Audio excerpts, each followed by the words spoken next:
Assalamualaikum warahmatullahi wabarakatuh. Waalaikumsalam warahmatullahi wabarakatuh.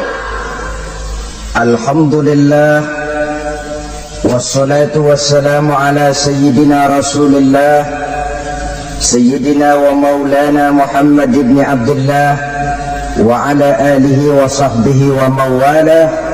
La hawla wa la quwwata illa billah, amma ba'du.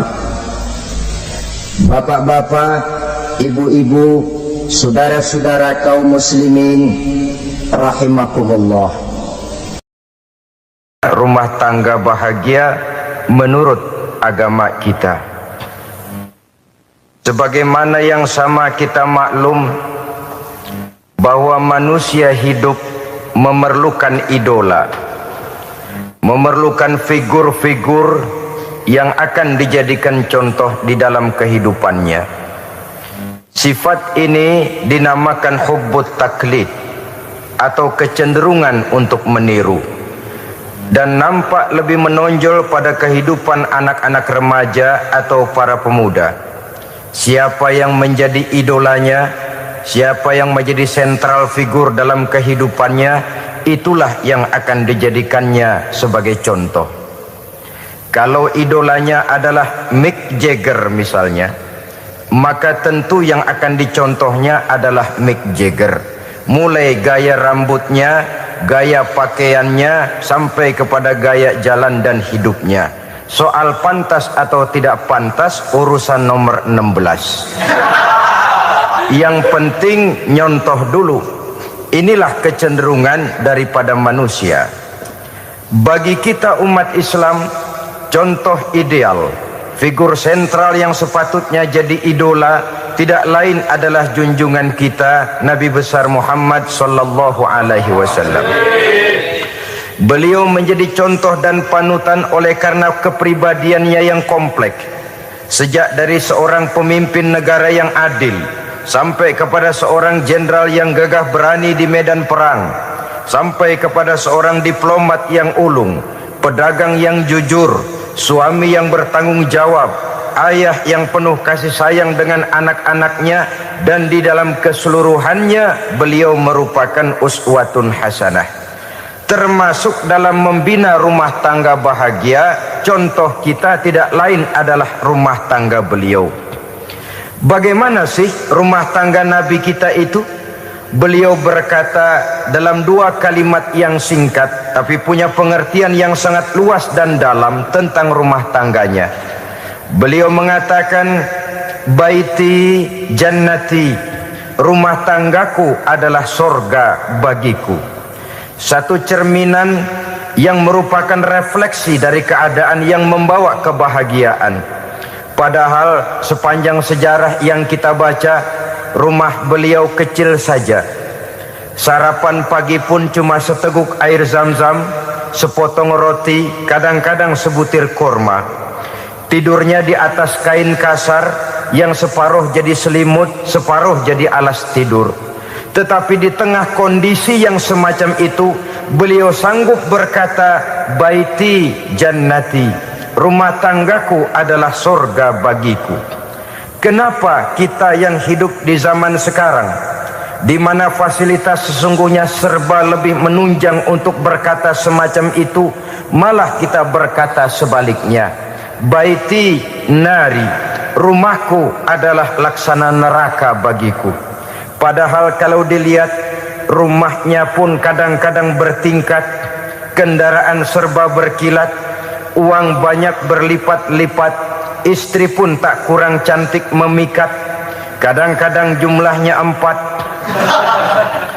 Tapi tiap hari kiamat tidak ada ketenangan dan ketentraman di rumah tangga.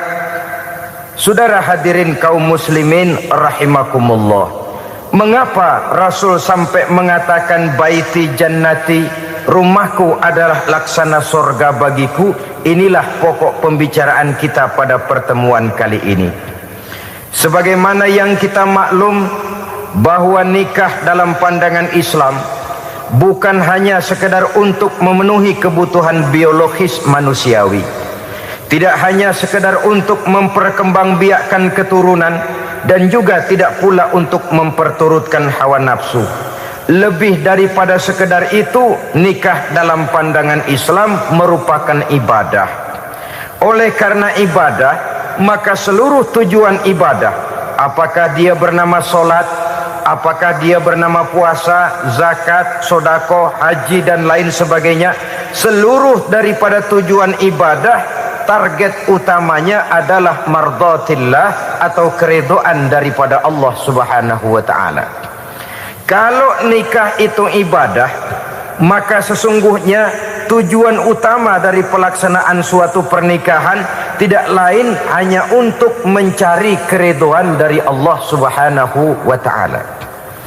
Bukankah kalau kita tanya tiap orang yang melakukan nikah, kenapa sih kamu nikah dengan dia? Jawabannya bisa macam-macam. Yang umum, karena saya cinta dia. Ada yang berkata, karena saya ingin mendapat ketenangan hidup. Ada yang bilang, karena saya ingin hidup teratur. Ada yang mengakui, karena saya ingin dapat keturunan dan lain sebagainya. Tetapi sesungguhnya menurut ajaran agama, kalau nikah merupakan ibadah, jawaban intinya ialah saya melakukan nikah untuk mencari keridhaan dari Allah Subhanahu wa taala. Ini konsekuensinya kalau nikah merupakan bagian daripada ibadah.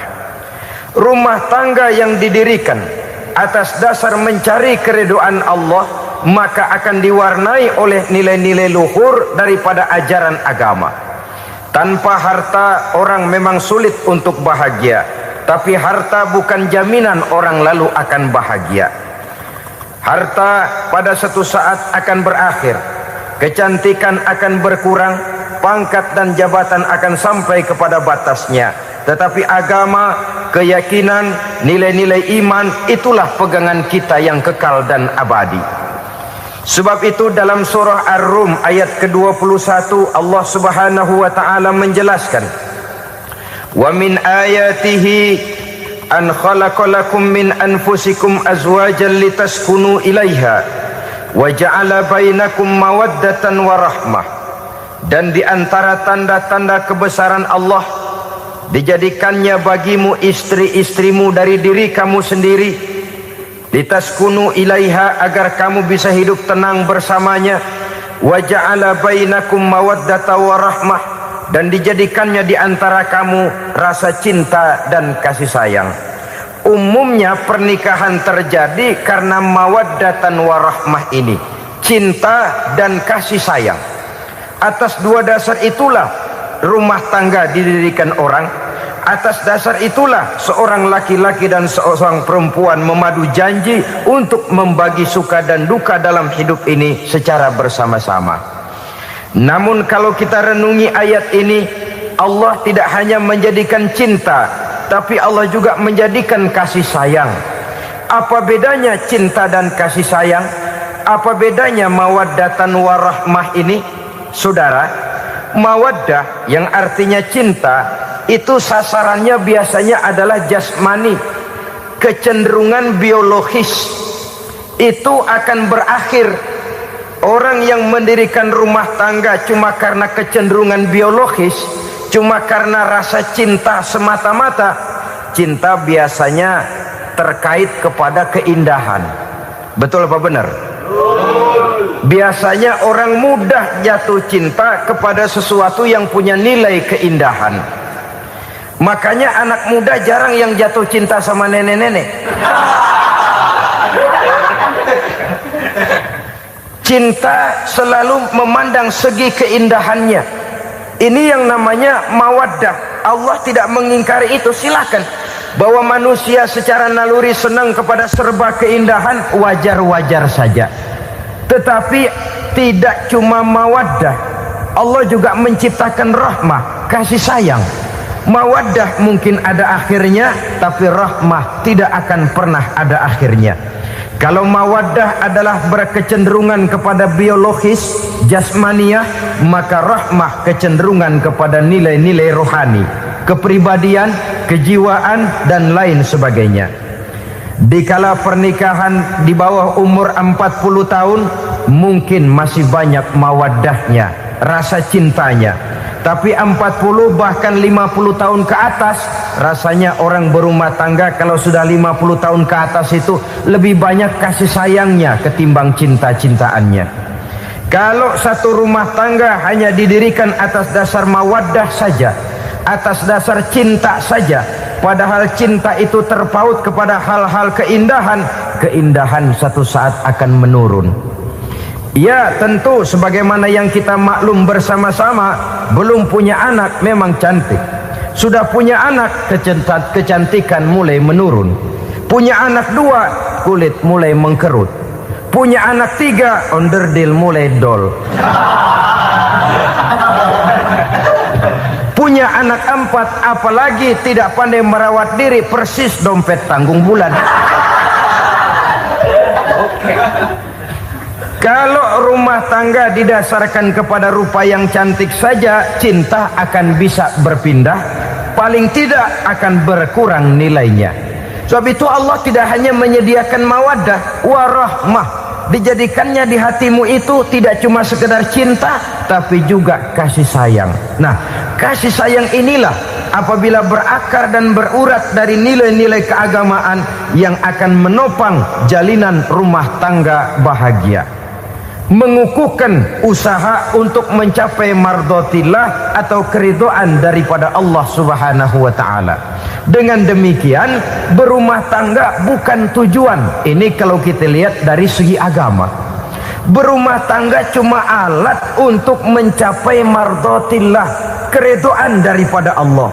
Seorang suami yang pergi pagi pulang sore peras keringat banting tulang mencari nafkah untuk menghidupi keluarganya, kalau niatnya untuk mardhatillah maka pergi usahanya adalah ibadah. Sementara si suami pergi berusaha, istri di rumah mendoakan suaminya, itu juga merupakan bagian daripada ibadah. Marilah kita biasakan membina satu rumah tangga untuk mencapai keridhaan daripada Allah Subhanahu wa taala. Ini motif dasarnya. Karena itu Rasul Anas bin Malik pernah bercerita, bertahun-tahun saya membantu di rumah tangga Rasul. Selama tahun-tahun yang panjang saya membantu di rumah tangga beliau itu, kata Anas bin Malik, belum pernah kok saya mendengar kata-kata kasar, keras, membentak-bentak. Belum pernah saya melihat ada piring terbang, sandal melayang, ada penggorengan nitir di atas. Belum pernah, padahal tahun-tahun yang panjang sudah saya lalui. Itu rumah tangga Rasul. Istrinya lebih dari 1, tapi tenang, ayem, adem. Walaupun gosip selalu ada. Ini loh ya, namanya hidup berumah tangga. Jangankan rumah tangga kita manusia biasa, rumah tangga Rasul pun tidak luput dari gosip yang kita kenal dengan hadisul ifki itu. Itu sampai tercatat dalam sejarah.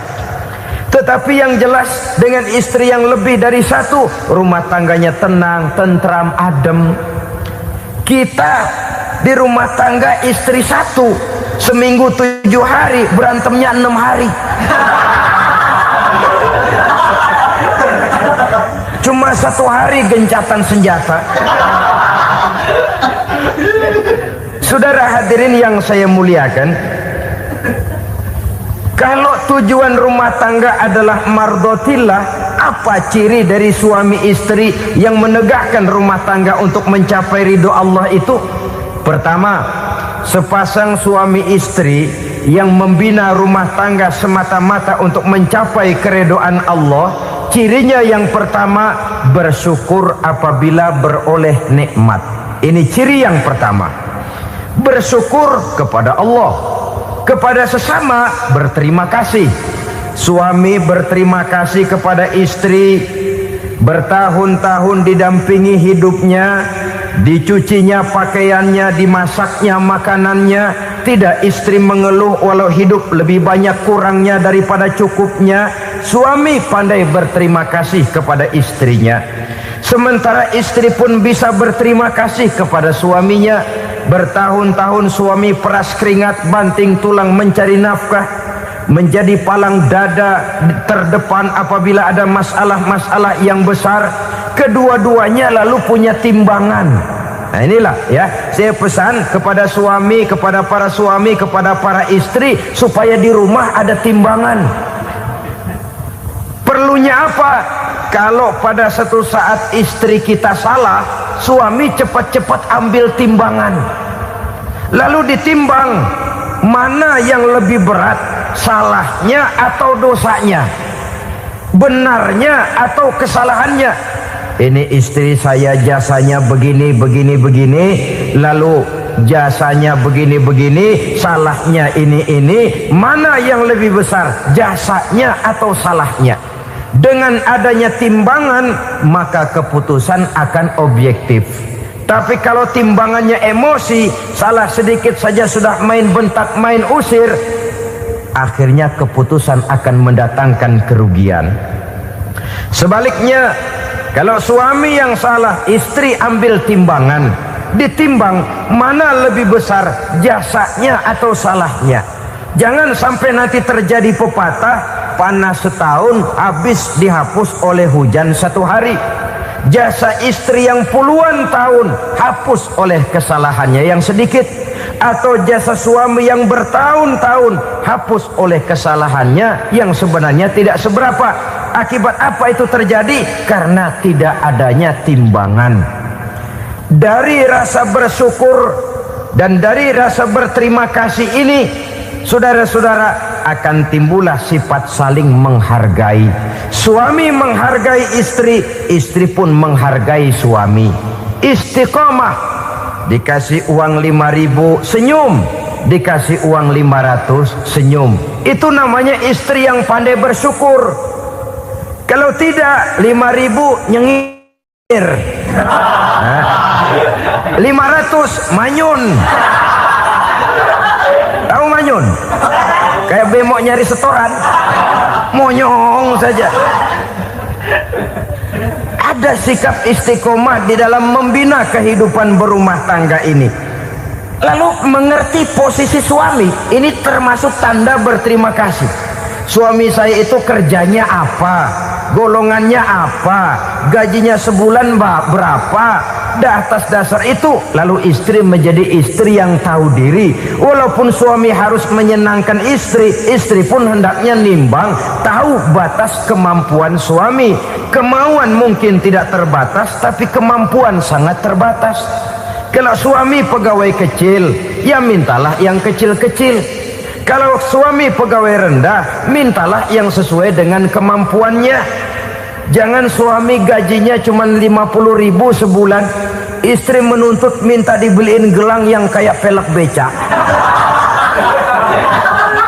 Tentu sudah overacting namanya.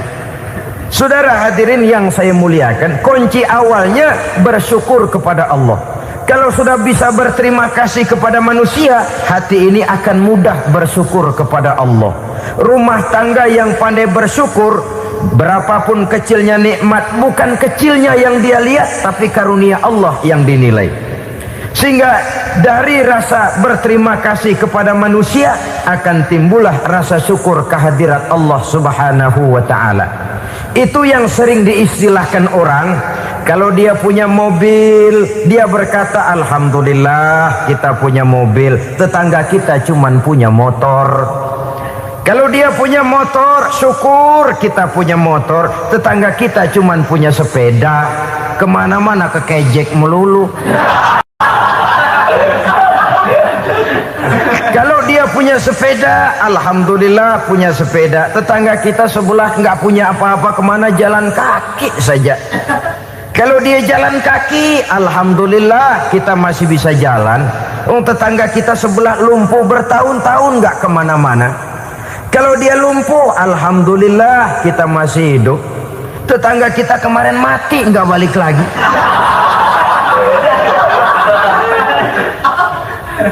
Lalu akan timbul rasa syukur.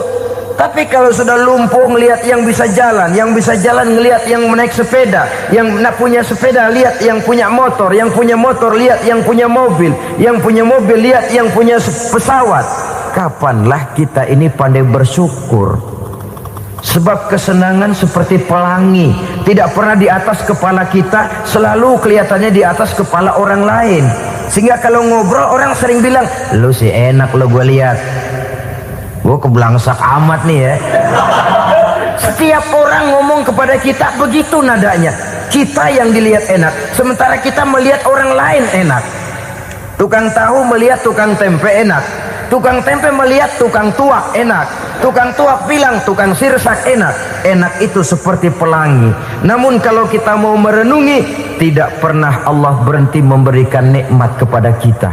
Sejak kita bangun tidur sampai kita tidur kembali, bahkan tidur itu sendiri, seluruhnya tidak pernah putus dari nikmat Allah. Bahagia ada di gubuk reot, bahagia ada di rumah mewah, bahagia ada di hati kopral, bahagia ada di hati jenderal, di gunung dan di kota, di hutan belantara dan di desa, di keheningan malam atau di keramaian siang. Kalau kita mau mencari, bahagia selalu ada. Tapi hati yang tidak pandai bersyukur, bagaimanapun banyak kebahagiaan yang meliputi hidupnya, dia tidak akan pernah pandai mensyukurinya. Maka berterima kasihlah kepada istri, berterima kasihlah kepada suami, bersyukurlah kehadirat Allah Subhanahu wa ta'ala. Saya sering mengatakan, sebaliknya seorang suami bagaimanapun kondisi istrinya, kalau itu memang jodohnya, beranilah berkata, istriku adalah Romeoku, istriku adalah Julietku, atau istriku adalah Sri Kandiku. Biarin pengkor ya pengkor, gak ada urusan. Mensyukuri. Kalau tidak mensyukuri, yang timbul lalu sesalan. Kalau sudah sesalan, mudah umpat mengumpat, caci mencaci dalam rumah tangga, lalu terjadilah kegaduhan. Ketenangan sulit kalau sudah tidak ada unsur saling menghargai itu. Lebih celaka lagi kalau sudah mengarah kepada penyesalan. Kata istrinya, bang gue nyesel kawin sama lu. Suami digituin bikin gede kepalanya. Kalau lu nyesel apalagi gua, makin nyesel. Iya, coba pikir bertahun-tahun kita berumah tangga, memangnya abang bisa beliin apa sama saya? Itu juga gerobok kalau nggak ngeridit bang. Kalau nggak ngeridit, memangnya kamu bayar kreditan pakai daun pisang? Saudara hadirin yang saya hormati, ini saya tekankan kepada ibu-ibu karena penyakit perempuan umumnya. Pernah Rasul itu pulang Isra Mi'raj cerita, saya pulang Isra Mi'raj diperlihatkan neraka. Neraka ya Rasul? Lalu bagaimana? Saya lihat kok isinya kebanyakan perempuan. Perempuan. Laki juga tidak sedikit. Cuma kebanyakan kok perempuan. Apa perempuan tidak sholat ya Rasul? Sholat. Tidak puasa? Puasa. Tidak ngaji? Rajinan dia sama suaminya. Tapi kenapa lebih banyak di sana? Rasul berkata, hunna yakfurnal ashir. Penyakit umum dari perempuan tidak pandai berterima kasih kepada suaminya. Ini rupanya penyakit umum dari tahun atu. Saudara hadirin yang saya muliakan, jadi rumah tangga yang didirikan atas dasar mencapai ridho Allah, maka kelihatan dari pasangan suami istri menjadi orang yang pandai bersyukur terhadap nikmat.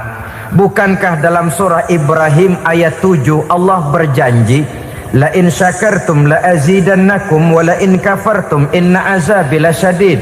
Kalau kamu pandai bersyukur, aku tambah nikmatku. Kalau kamu ingkar, tidak mau bersyukur, azabku itu hebat dan pedih. Rumah tangga yang suami istrinya tidak bersyukur disiksa oleh perasaannya sendiri. Tetangganya dapat nikmat, dia yang meriang. Tetangganya dapat kesenangan, dia yang sakit hati. Dia tidak melihat nikmat yang diberikan kepadanya, nikmat yang orang lain punya aja yang diincar. Nikmat orang lain aja dihitung-hitung. Tangga kita, saya baru habis beli yang sebelah belilir habis beli kukusan. Cuma sekedar kukusan saja. Orang lain beli apa-apa jadi bahan diskusi di rumahnya. Orang lain saja yang diusut. Timbul dendam kesumatnya, timbul hasutnya. Dia tidak bersyukur dengan nikmat yang ada dalam rumah tangganya. isi rumah tangga semacam itu disiksa oleh perasaan hasutnya sendiri. Jauh dari kebahagiaan, kering hatinya, miskin jiwanya, merana batinnya. Kalau sudah ke sana, jauhlah rumah tangga dari pantulan sinar kebahagiaan. Saudara-saudara, kita lihat rumah tangga Rasul. Dari rumah yang kecil, dari tempat tidur yang sarapnya kain kasar, separuh jadi selimut lagi, keluar ucapan baiti jannati. Kenapa? Beliau orang yang pandai bersyukur kepada Allah, bisa berterima kasih kepada istri-istrinya, dan istrinya pun pandai berterima kasih kepada Rasul dan bersyukur kehadirat Allah Subhanahu wa taala. Maka nikmat lalu bertambah. Makin kita syukuri nikmat, makin tambah itu. La azidannakum, janji Allah, pasti aku tambah nikmatku kepadamu jikalau kamu pandai mensyukurinya. Tapi kalau kamu ingkar, tidak pandai bersyukur, awas, nikmat bisa berubah menjadi azab kalau kita tidak pandai-pandai mensyukurinya. Jadi cirinya yang pertama, rumah tangga bahagia itu apabila suami istri pandai bersyukur terhadap nikmat yang diberikan oleh Allah Subhanahu wa taala. Satu. Cirinya yang kedua, rumah tangga yang berdasarkan untuk mardhatillah, mencapai keridhaan Allah, sabar apabila mendapat cobaan. Namanya orang berumah tangga itu persis berlayar di lautan. Suami istri adalah dua orang yang memegang kemudi. Kalau berlayar ombak tenang, angin bertiup sepoi-sepoi basah, lalu bila malam datang bulan bersinar, bintang gemintang gemerlapan, berlayar memang nikmat. Tapi satu saat angin puting beliung bertiup, gelombang menggunung, halilintar menyambar, kemudian petir berkilat. Kalau pada saat itu suami mau ngalor, istri mau ngidul, alamat perahu patah di tengah jalan, kandas di lautan sebelum sampai ke pantai yang akan ditujunya. Oleh karenanya perlu kekompakan. Maka sejak awal seharusnya dalam akan membina rumah tangga yang bahagia itu lebih baik bicara yang pahit-pahit saja, supaya terjadi kesamaan langkah apabila menghadapi kesulitan dan cobaan. Sabar apabila mendapat cobaan. Rumah tangga seperti kapal di lautan tadi tidak akan sunyi dari hantaman gelombang, tidak akan sepi dari tiupan angin topan, dari kilatan petir, dari sambaran halilintar. Baik suami, baik istri harus sabar menghadapi kesulitan.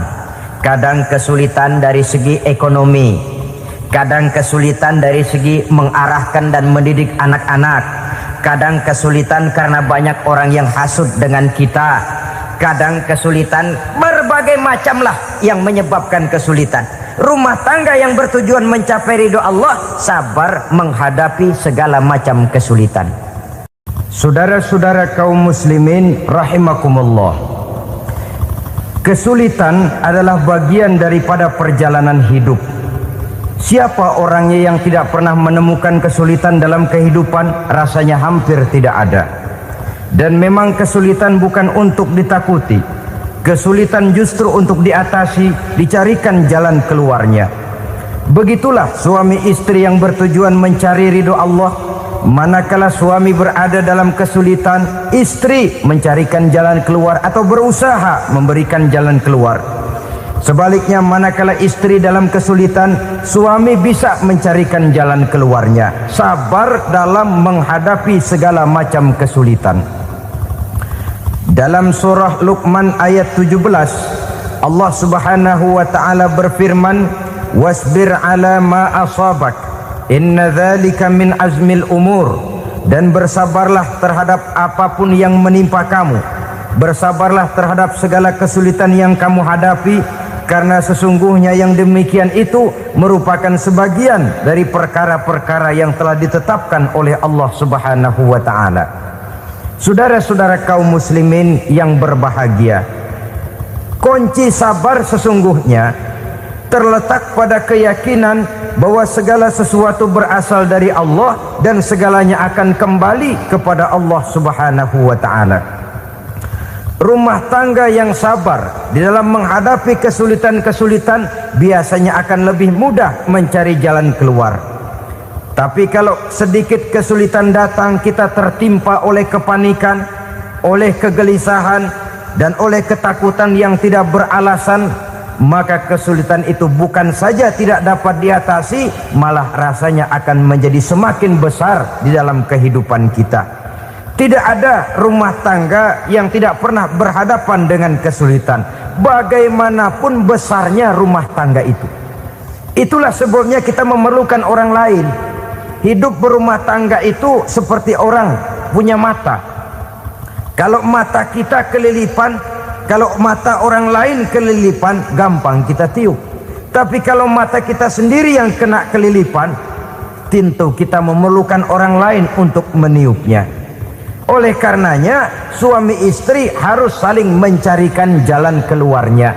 Walaupun kerjanya berbeda, suaminya pergi mencari nafkah, istrinya berdoa di rumah. Kalau perlu melakukan sholat duha, mendoakan agar usaha suaminya dimudahkan, dan begitu selanjutnya. Sehingga dengan adanya kebersamaan, walaupun tidak selalu bersama-sama, maka masing-masing melaksanakan tugas dengan tenang dan merasa yang satu berbuat untuk kepentingan yang lain. Inilah cirinya yang kedua, sabar bila mendapat dan berhadapan dengan segala macam kesulitan. Kadang orang mendapat kesulitan itu berkeluh kesah. Bukan berkeluh kesah, tapi mencari jalan keluar dan mengambil hikmah yang ada di dalamnya apa? Karena bukan kemudahan, kesulitan yang membuat orang dewasa.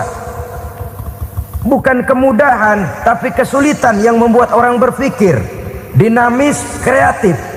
Kalau seluruh jalan yang kita tempuh mudah saja, gampang saja, rasanya monoton kita ini. Kehilangan dinamika dalam perjuangan. Kesulitan yang membuat orang matang, kesulitan yang menempa kepribadian untuk lebih dewasa menghadapi bahtera kehidupan, membuat pandangan makin arif, wawasan makin luas, dan analisa semakin tajam. Sama saja dalam hidup. Sesungguhnya pujian sering menjadi racun, dan caci maki kalau kita tanggapi secara positif sering membuat kita makin dewasa. Jarang orang berpikir kalau dipuji, tapi baru dia merenung dan mencari diri setelah dicaci maki dan dikritik habis-habisan. Walaupun watak umum manusia senang dipuji, marah kalau dicaci maki. Biasanya kalau ketemu cewek cakep, kita bilang, "Kamu cakep deh." Dia paling bilang, "Ah, abang bisa aja." Walaupun dia bilang, "Ah, abang bisa aja," hidungnya mah tetap mekar. Senang kalau dipuji, itu kecenderungan manusia. Marah kalau dicaci maki, marah kalau dikritik. Tapi sesungguhnya pujian sering jadi racun, caci maki sering jadi obat. Orang takut minum obat karena pahitnya, padahal efeknya itu akan lebih memberikan kesehatan kepadanya. Orang takut menghadapi kritik, orang takut dan tidak ingin dicaci maki, padahal itulah yang sesungguhnya menjadi cambuk kalau tidak dia salah tanggap, menjadi sugesti yang mendorong dia lebih maju lagi. Karena memang bukan pujian, tapi caci maki dan kritik yang membuat kita makin berpikir tajam. Jadi rumah tangga yang berhadapan dengan kesulitan demi kesulitan, biasanya kalau ditanggapi dengan sabar akan makin mengokohkan fondasi rumah tangga itu sendiri. Tapi kalau kesulitan dihadapi dengan tidak sabar, lalu mencari jalan pintas, kesulitan ekonomi, kebetulan istrinya cakep, istrinya disuruh ngojek. Dah lu ngojek aja deh, gua nungguin setoran dah. Suami tapak di rumah. Saudara hadirin yang saya muliakan, buat sepintas memang mendatangkan materi itu, mengatasi kesulitan ekonomi, tapi apakah bahagia? Walaupun rumah bisa jadi besar, perabotan bisa serba lebih lengkap dan ada, tapi apakah semuanya mendatangkan bahagia? Sementara suami kehilangan rasa cemburunya, dan dalam agama itu disebut dayus. Dayus, suami yang tidak punya rasa cemburu kepada istrinya. Dan orang dayus kayak begitu, haram mendapat bau sorga. Bau sorga saja tidak dapat, apalagi masuk ke dalamnya. Ya tapi juga jangan lantas mentang-mentang harus cemburu sama istri, overacting. Suaminya nawar sayuran, laki pulang ngomel, lu pacaran ya sama tukang sayur. Itu juga over, saudara-saudara. Kesulitan ekonomi diatasi dengan sabar. Sabar dalam arti berusaha dengan tidak mengambil jalan pintas, berusaha tetap berada di jalan yang diridhoi oleh Allah. Ini yang jadi problema ini rumah tangga sekarang ini, kesulitan ekonomi, di mana lapangan kerja sulit, di mana persaingan hidup tajam, sedangkan kita hidup ingin seperti orang lain. Kita mudah gelap mata, mudah picik pandangan, mudah sulit pertimbangan, lalu mengambil jalan pintas. Kadang menjual akidah, menjual keimanan.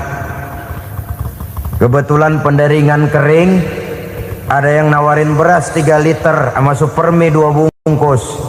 Hari Minggu diajak ke gereja mau. Itu iman kena beras 3 liter telap.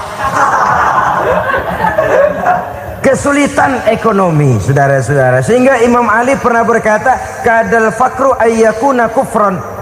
Kemiskinan memang mudah membawa orang kepada kekafiran, kepada perbuatan-perbuatan yang bisa mengundang kekafiran. Oleh karena itu dalam tamsil lain beliau berkata, kalau ada ular dan ada kemiskinan, kemiskinan yang saya getok lebih dulu, kemiskinan yang saya bunuh lebih dahulu. Karena kemiskinan mudah membawa orang kepada kekufuran. Bagaimanapun sulitnya ekonomi yang dihadapi dalam rumah tangga, percayalah satu saat jalan keluarnya mesti ada. Mesti ada.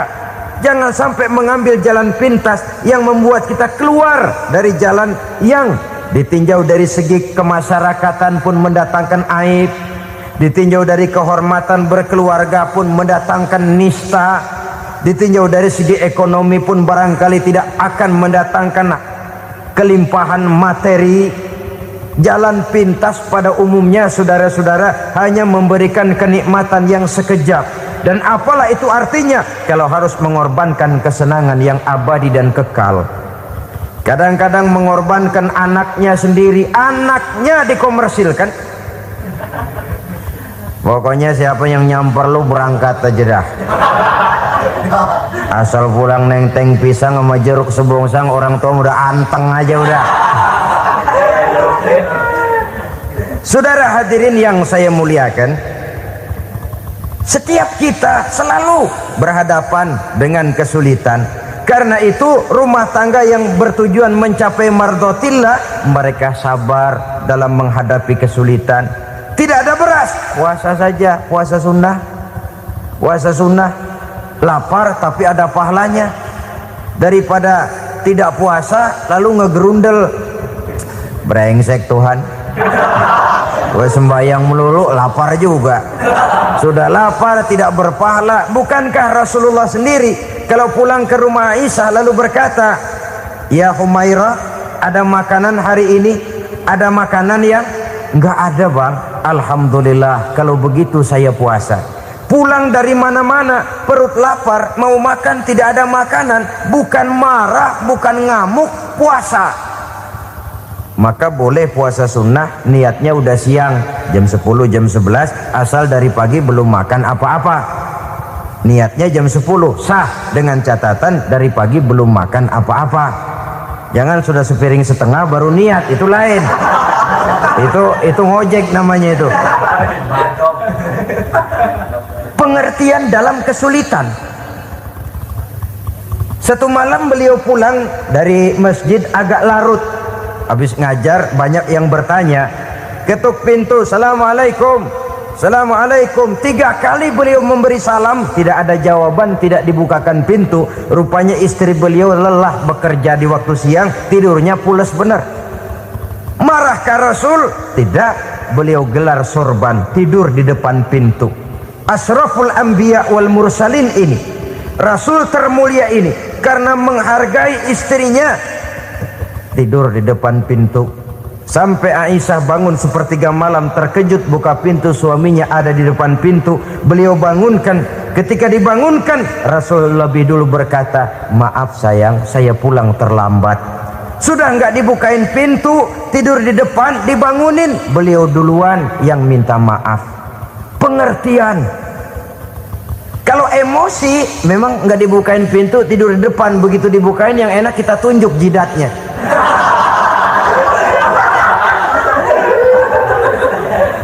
Saudara hadirin yang saya muliakan, kesulitan di dalam kehidupan merupakan bagian daripada kehidupan. Bukan untuk ditakuti, tapi untuk diatasi. Bukan untuk dihindarkan, tapi dicarikan jalan keluarnya. Hadapilah kesulitan dengan baik sangka kepada Allah, dengan lapang dada, dan dengan tetap bersabar menghadapinya. Kenapa? Karena tujuan kita mendirikan rumah tangga, mencapai ridho Allah.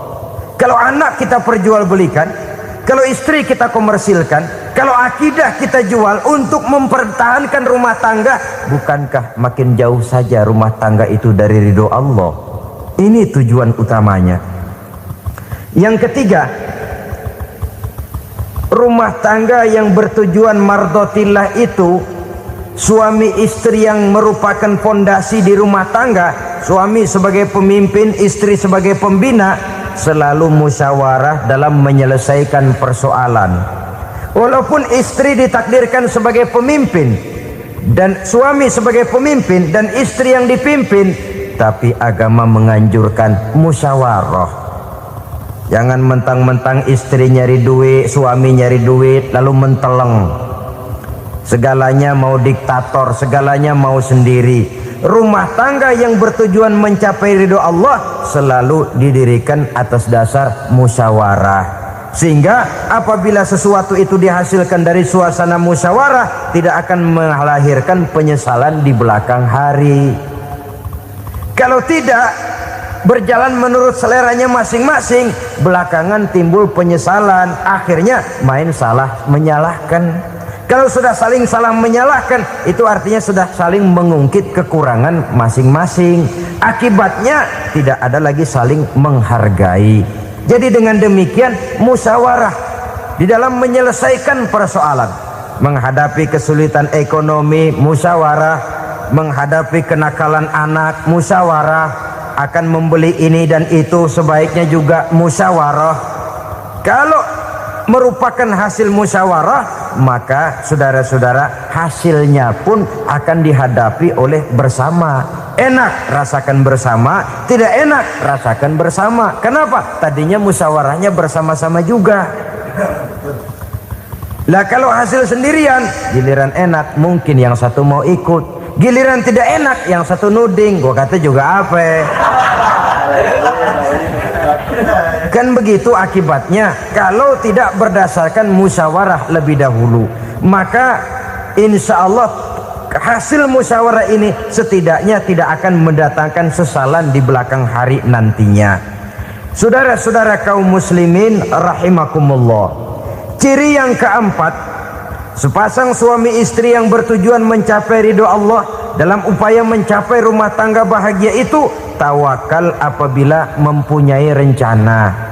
Tawakal berserah diri kepada Allah, bukan berserah diri dalam artian mutlak yang mengarah kepada fatalism atau predestination. Kita sering mengartikan tawakal secara salah. Belum apa-apa sudah menyerahkan diri kepada Allah. Emang semuanya terjadi menurut maunya Allah dah, gak usah ngapa-ngapain, bagaimana Tuhan aja dah. Lapar juga nggak usah makan, kalau takdirnya kenyang pan kenyang. Ya udah lapar terus kita. Makan dulu perkara nanti kenyang apa tidak, itu baru tawakal. Kalau sakit ke dokter, soal sembuh atau tidak baru tawakal. Artinya usaha itu ada. Setelah suami berusaha, istri berusaha, selebihnya tawakal.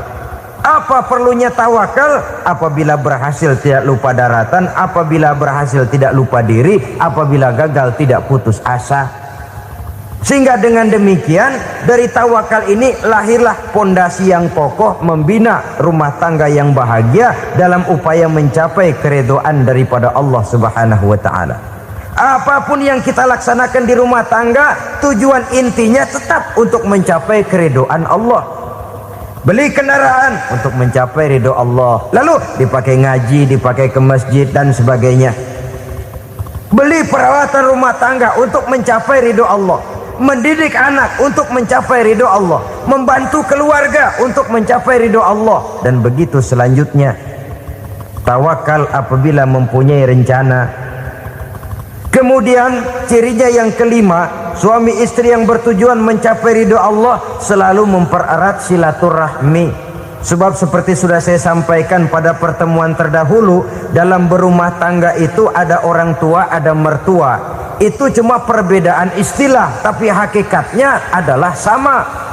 Jangan karena perbedaan istilah lalu menyebabkan kita berbeda sikap. Kalau sudah berbeda sikap, tentu akan melahirkan perasaan yang tidak simpatik.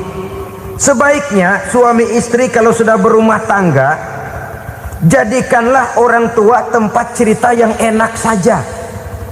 Yang tidak enak telan berdua, yang pahit rasakan berdua, kesusahan dan kesulitan atasi berdua. Giliran enak ngomong sama orang tua, giliran senang cerita sama mertua. Sekarang kan kita balik, kalau lagi senang duitnya banyak, anteng di rumah, kalem aja. Tapi lalu waktu susah, waktu susah, cerita kepada orang tuanya, cerita kepada mertuanya. Lalu kapan kita mau menyenangkan orang tua? Sudahlah mereka susah mendidik kita di waktu kecil, membesarkan kita, melakukan segala macam pengorbanan. Demi setelah kita berumah tangga, kesulitan rumah tangga kita tumpahkan juga kepada mereka. Pererat silaturahmi dan usahakan agar seluruh keluarga hanya menjadi tempat kita cerita yang enak-enak saja. Istilah sehari-harinya, kalau di rumah kita makan sama sayur bayam, keluar rumah diem, malah seluitan. Tetangga tanya, lu makan kayaknya enak banget apa sih? Daging ayam.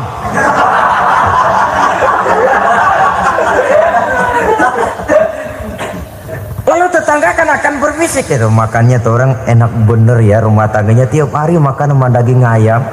Biarlah paling kurang itu jadi doa, daripada kita makan sama kangkung lalu ribut ngomel di mana-mana. Gua kesel banget sama bini gua. Di warung ceritanya lagi. Kenapa? Saban sari gua direbusin kangkung mulu. Brengsek. Di warung cerita ada RT, ada RW.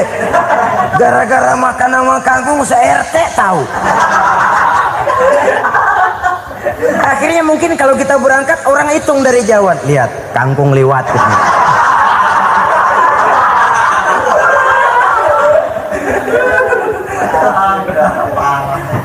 Bisa menjaga yang disebut security informasi, rahasia rumah tangga. Bahkan pernah saya berikan contoh karena ingin menghargai. Suami beliin kain batik buat istrinya, istri tahu begitu sepintas nih kain jelek nih, tapi karena mau menyenangkan suaminya dia bohong. Bagaimana bu kain yang bapak beliin? Aduh bagus bener pak, bagus sekali itu kain. Warnanya pak emang yang model begitu tuh. Tetangga kita mana ada yang pakai kain begitu pak? Ya emang nggak ada, jelek. Menghargai. Sebab kalau waktu itu si istri jujur, yang timbul sakit hati suami. Bagaimana bu kain yang saya beliin? Goblok lo. Kain begitu dibeliin di pasar juga banyak 1.400, campur odol lagi. Sudahlah suami punya niat baik, sampai rumah digoblok-goblokin, tidak ada lagi rasa saling menghargainya. Begitu pentingnya mempererat silaturahmi ini, sampai Nabi berpesan, isnani la yanzurullahu ilaihima yaumal qiyamah qati'ur rahim wa jarus su. Ada dua golongan manusia yang di akhirat nanti tidak akan dilihat oleh Allah, tidak akan diopeni oleh Allah, didiemin aja. Siapa mereka? Pertama, orang yang suka memutuskan silaturahmi. Yang kedua, tetangga yang jahat dengan tetangganya. Dua golongan manusia ini, pemutus silaturahmi, kemudian juga tetangga yang jahat dengan tetangganya, ini tidak akan dipandang oleh Allah di hari akhirat nanti. Jadi pererat silaturahmi, sebab kita ini zon politikan, makhluk yang bermasyarakat, yang tidak bisa hidup sendirian. Setiap kita memerlukan orang lain. Kita disebut kaya karena ada yang miskin, kita disebut alim karena ada yang awam, kita disebut berkuasa karena ada rakyat jelata.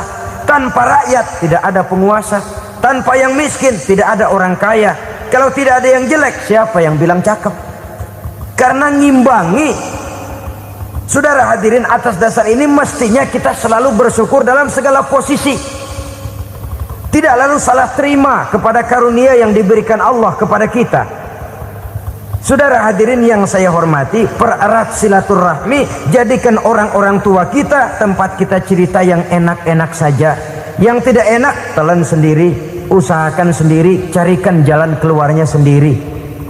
Setidaknya ya diam sajalah. Kalau belum bisa membalas budi baik orang tua, setidaknya jangan menyakiti hati orang tua kita.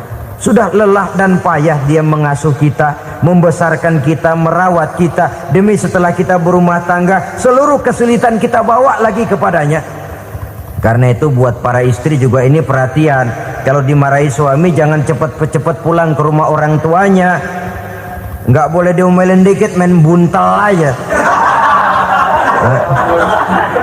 Gua pulang dah, pulang.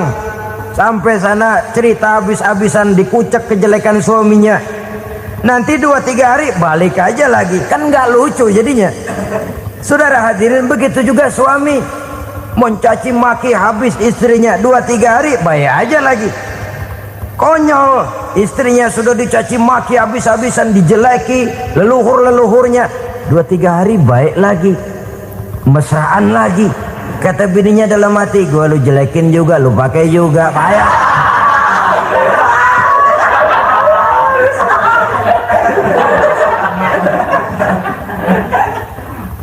Saudara hadirin yang saya muliakan, itulah sebabnya pada awal tadi saya katakan perlunya kita mempunyai timbangan baik sebagai suami maupun sebagai istri. Nah, dari mempererat silaturahmi ini akan terjalin rasa kekeluargaan. Maka tradisi arisan keluarga itu bagus sesungguhnya untuk mempererat silaturahmi. Cuma celakanya bukan silaturahmi yang jadi tujuan, arisannya itu yang jadi tujuan. Akibatnya apa? Kalau belum narik mah semangat banget datang dah. Begitu udah narik aja udahan.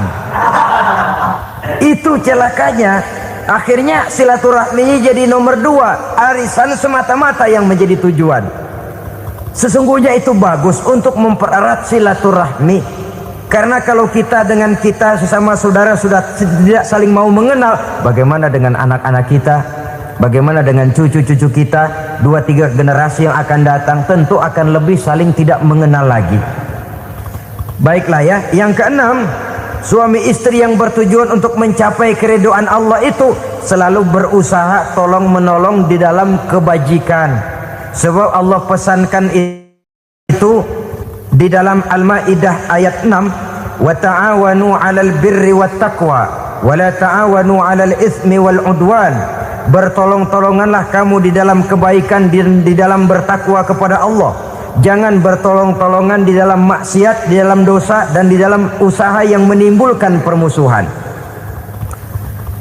Kalau suami marah kepada seseorang, istri jangan ngipasin. Oh bang, yang begitu mah dibayain tuman. Bu, udah habisin aja dah.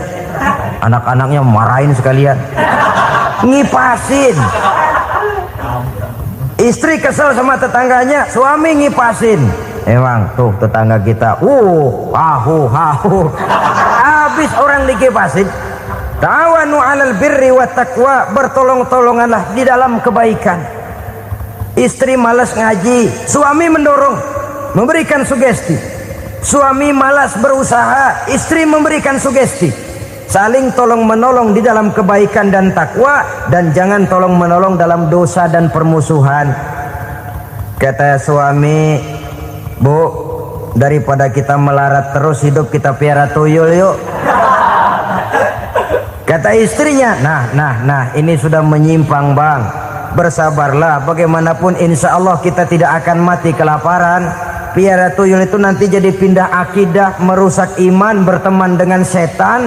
Apalah artinya kekayaan dan kesenangan sebentar kalau harus mengorbankan kekayaan dan kesenangan yang abadi. Ini sudah alal ismi wal udwan, sesuatu yang mengandung dosa. Saudara hadirin yang saya hormati, kemudian yang keenam, berbaik sangka. Baik suami maupun istri sama-sama saling berbaik sangka. Suami melepas istri, istri melepas suami dengan hati yang ikhlas. Suami meninggalkan istri di rumah dengan jiwa yang bersih dan rasa yang aman. Ada rasa baik sangka, dan ini modal dasar. Kalau sudah dilandasi oleh buruk sangka, tentu yang lahir nanti adalah perasaan-perasaan yang tidak baik. Akibatnya sangat tidak menguntungkan. Inilah beberapa ciri dari rumah tangga yang didirikan atas dasar mardhatillah, mencapai keridhaan dari Allah. Nanti akan menyusul tujuan berikutnya, diantaranya mendapat keturunan, diantaranya lagi mendatangkan gairah untuk lebih berusaha mencari rezeki karena sudah merasa punya tanggung jawab berupa anak dan istri. Mempererat silaturahmi. Itu cuma tujuan-tujuan sekundernya saja. Tujuan primernya kita melakukan suatu nikah untuk mencapai keridhaan dari Allah Subhanahu wa ta'ala.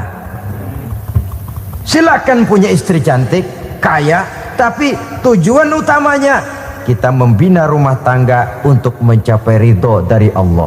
Karena itu dasarnya mawaddatan warahmah. Jangan cuma cinta, tapi juga kasih sayang. Cinta, kecenderungan kepada jasmani akan berakhir, tapi kasih sayang, kecenderungan kepada rohani, makin tua malah makin erat, makin tua malah makin mesra. Sehingga kadang kita menampak kakek-kakek dan nenek-nenek lagunya kayak pengantin baru. Apa cinta-cintaan? Tidak. Bagaimana kakek-kakek sama nenek-nenek harus bilang I love you?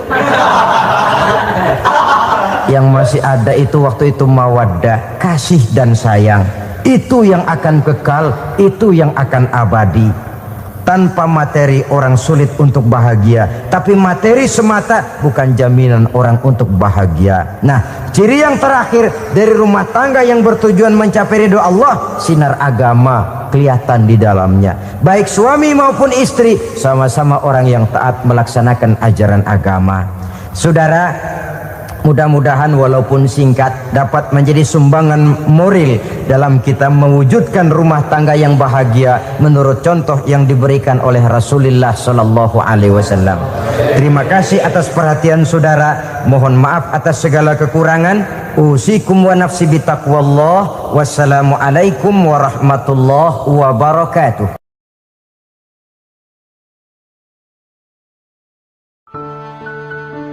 Assalamualaikum warahmatullahi wabarakatuh.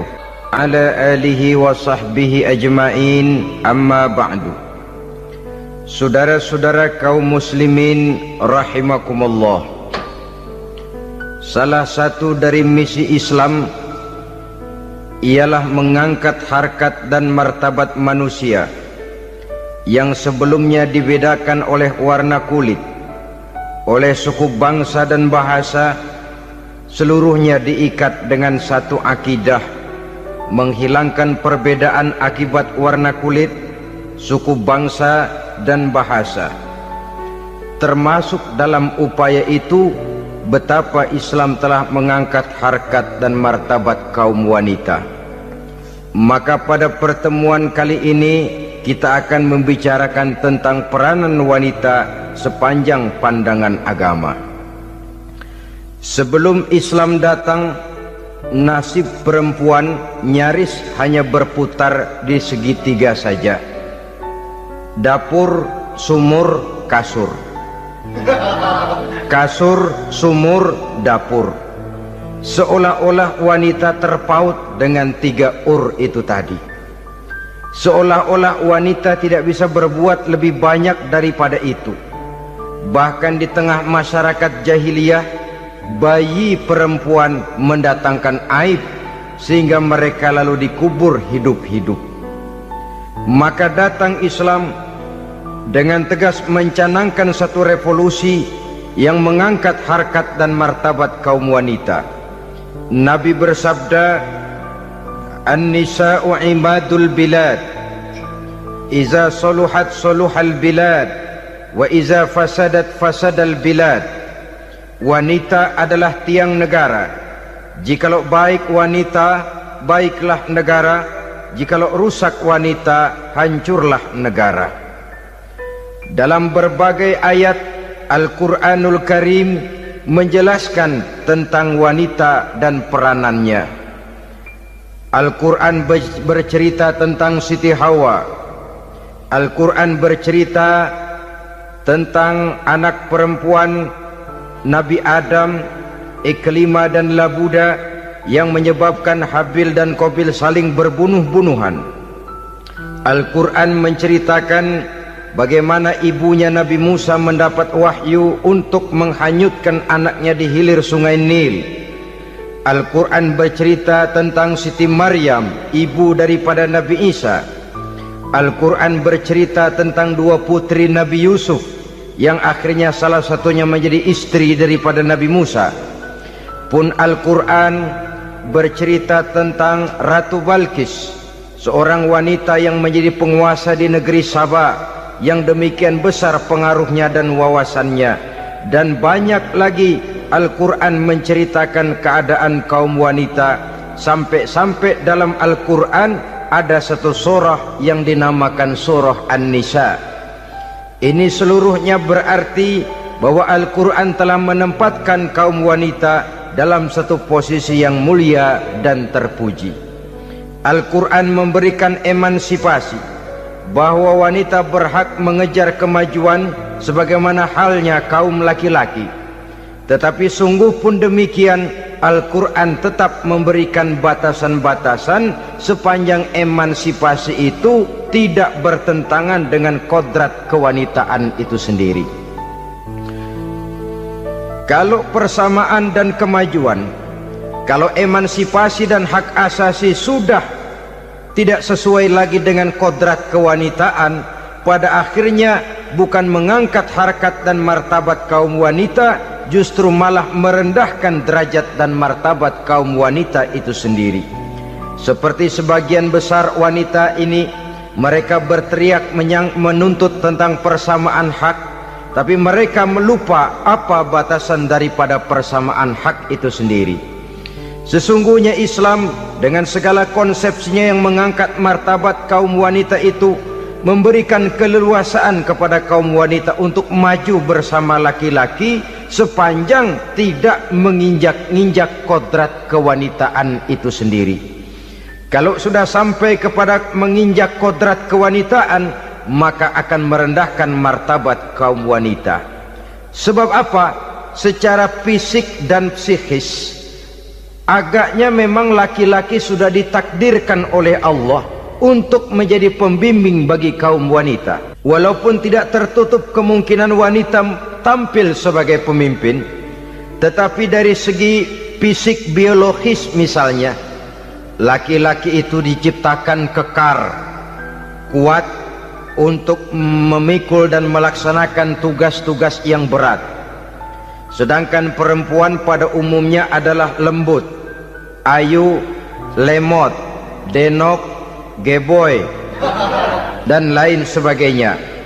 Maka kalau kita baca sejarah, Allah itu belum pernah mengutus rasul perempuan. Semua rasul laki-laki. Sebab apa? Secara fisik biologis tugas kerasulan lebih dimungkinkan oleh seorang laki-laki. Tugas rasul itu berat. Kadang-kadang perang, dicaci maki, berhadapan dengan ujung tombak, ujung pedang dan lain sebagainya. Makanya seluruh rasul laki-laki, dan Allah belum pernah mengutus rasul perempuan. Dari segi lain, perempuan itu banyak terhalang untuk melaksanakan ajaran agama. Misalnya 1 minggu dalam sebulan perempuan itu terkena cuti khusus, mengalami masa menstruasi, tidak sholat, tidak puasa, tidak melaksanakan ajaran agama yang tidak dibolehkan pada saat menstruasi itu. Kalau ada rasul perempuan, lalu saat malaikat akan menyampaikan wahyu, kebetulan rasulnya sedang men, wah, itu bisa balik lagi malaikat Jibril ke langit itu. Mau turun nyampein wahyu, balik lagi ke atas, ditegur, kenapa balik lagi Jibril? Rasulnya lagi head.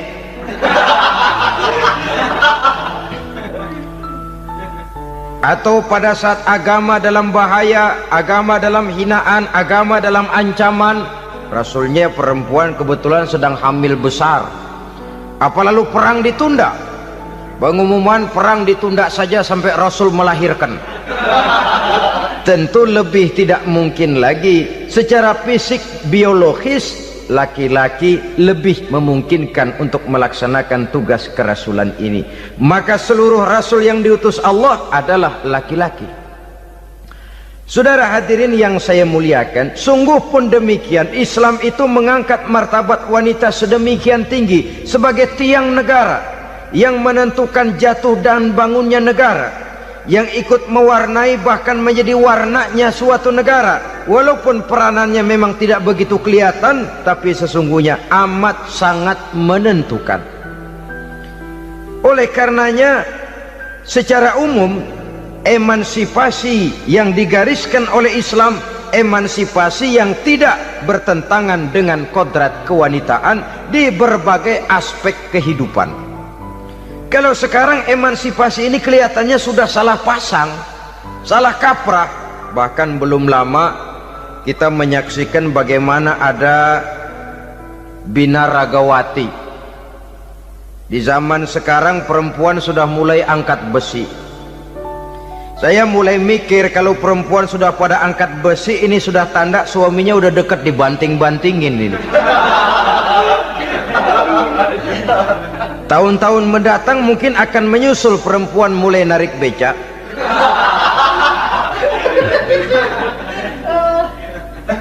Nampaknya kan sudah tidak lagi mengindahkan kodratnya sebagai wanita.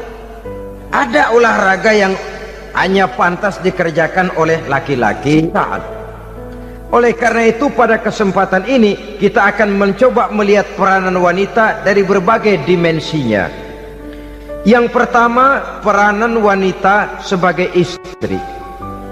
Adalah Rasul memilih istri pertamanya Sayyidatuna Khadijah radhiyallahu anha. Kalau pilihan utama beliau pertama kali nikah dengan Siti Khadijah, jelas itu pilihannya bukan karena kecantikan. Kenapa?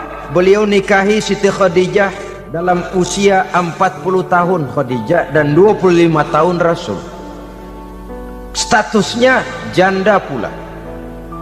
Kalau beliau seorang pemburu kembang, pemburu bunga, kenapa mesti nikah dengan janda berumur 40 tahun? Sedangkan beliau waktu itu masih berumur 25 tahun. Apa sasaran utamanya? Bisa kita lihat nanti. Setelah beliau diangkat menjadi Rasul, ternyata Khadijah lebih daripada seorang istri, beliau masuk ke dalam staf Nabi. Orang lain beliau belum beriman, beliau malah beriman lebih dahulu sebagai perempuan pertama yang masuk Islam.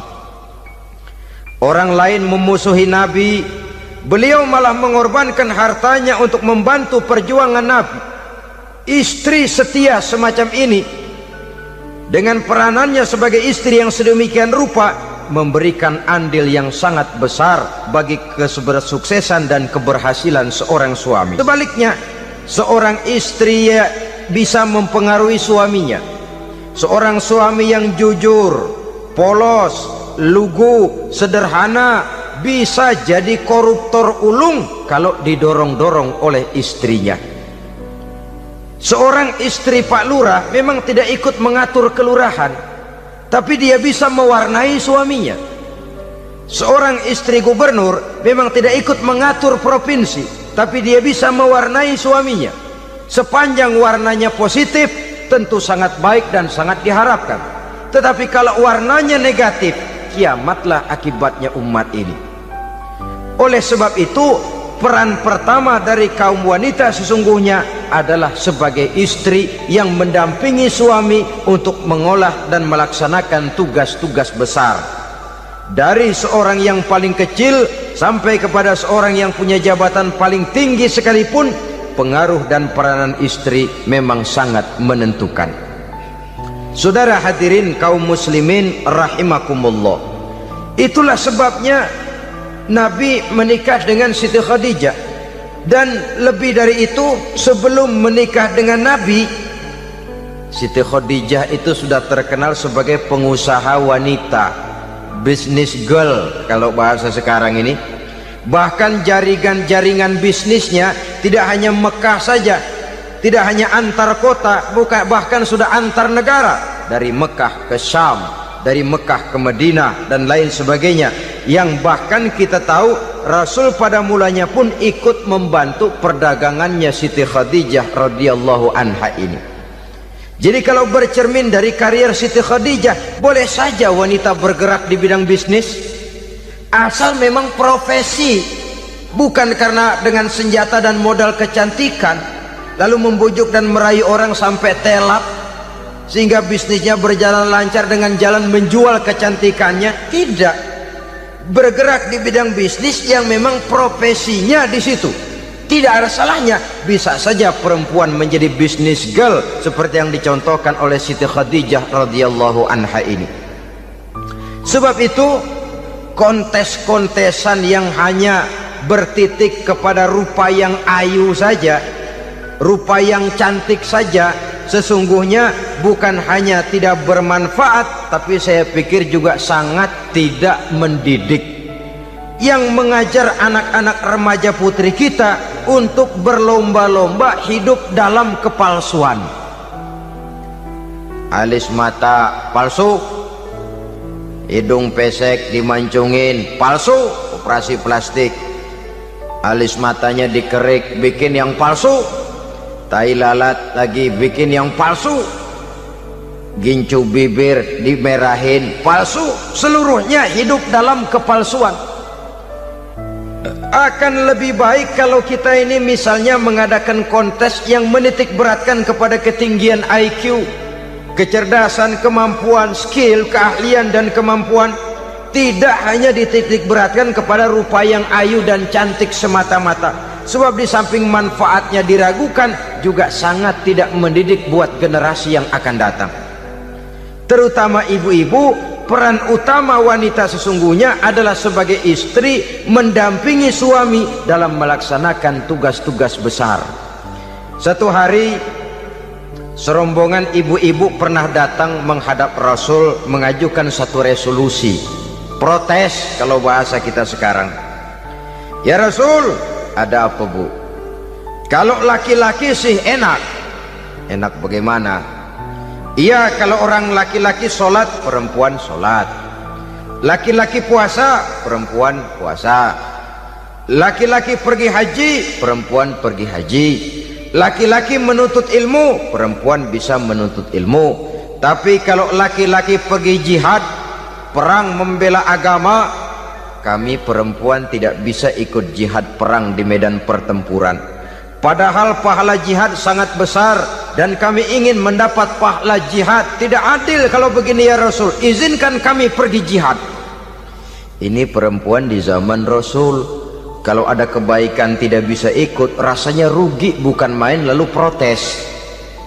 Apa jawab Rasul? Beliau senyum. Ibu-ibu jangan khawatir, walaupun ibu-ibu tidak maju ke medan perang, ada ibadah yang pahalanya sama dengan pahala jihad itu. Apa ya Rasul? Beliau menjawab, jihadukunna fi baitikunna. Jihadnya ibu-ibu, jihadnya kaum wanita adalah di rumah tangganya sebagai istri. Memasak makanan suaminya, mencuci pakaian istrinya, mengasuh, merawat dan membesarkan anak-anaknya, itu seluruhnya bagian daripada ibadah yang pahalanya tidak kurang dengan pahala jihad. Kenapa? Al-Quran itu memberikan sesuatu sesuai dengan kedudukannya. Kalau perempuan pergi perang jihad membela agama, musuhnya laki semua, kayak apa perangnya? Itu musuhnya bisa nggak mau pakai pedang, perangnya udah gulat aja udah. Sehingga Rasul lalu memberikan satu jalan keluar yang membuat wanita-wanita itu lega.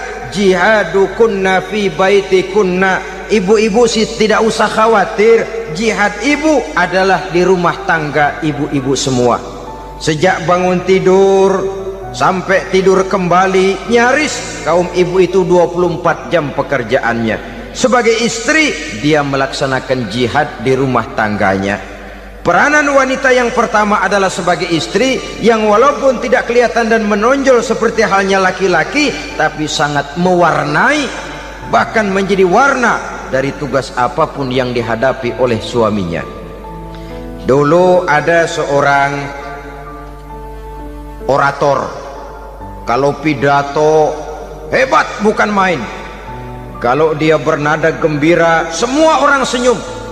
Kalau dia bercerita tentang sesuatu yang sedih, satu masjid orang nangis. Orang tanya kepadanya, Pak, bisa pidato begitu hebat, siapa yang bikin? Ya saya sendiri. Istrinya dari belakang bilang, tidak, yang bikin pidatonya hebat saya. Kata suaminya, mana bisa, saya, kata istrinya. Kalau saudara tidak percaya, tunggu Jumat depan, dia khutbah Jumat, saya akan bikin khutbahnya tidak hebat, kata istrinya. Sudah hari Rebo, siap-siap mau bikin konsep khutbah, baru mau nulis, datang istrinya, Bang, tolong pegangin anak, saya mau ke warung. Mau bikin konsep lagi, kata istrinya, Bang, tolong ini, tolong itu, tolong ini. Sampai mau berangkat khutbah Jumat, khutbah belum selesai dibikin. Begitu naik mimbar, kehabisan bahan.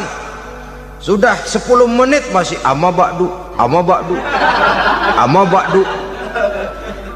Ini yang dengar heran, ini orang kok bicaranya bisa cuma amat sama badu, amat sama badu saja. Di situ kelihatan saudara-saudara betapa peran serta istri yang walaupun tidak kelihatan oleh pandangan mata yang zahir, tapi teramat sangat menentukan. Sekali lagi, tidak ada seorang suami bisa sukses jadi apapun dia tanpa peran serta istrinya di rumah.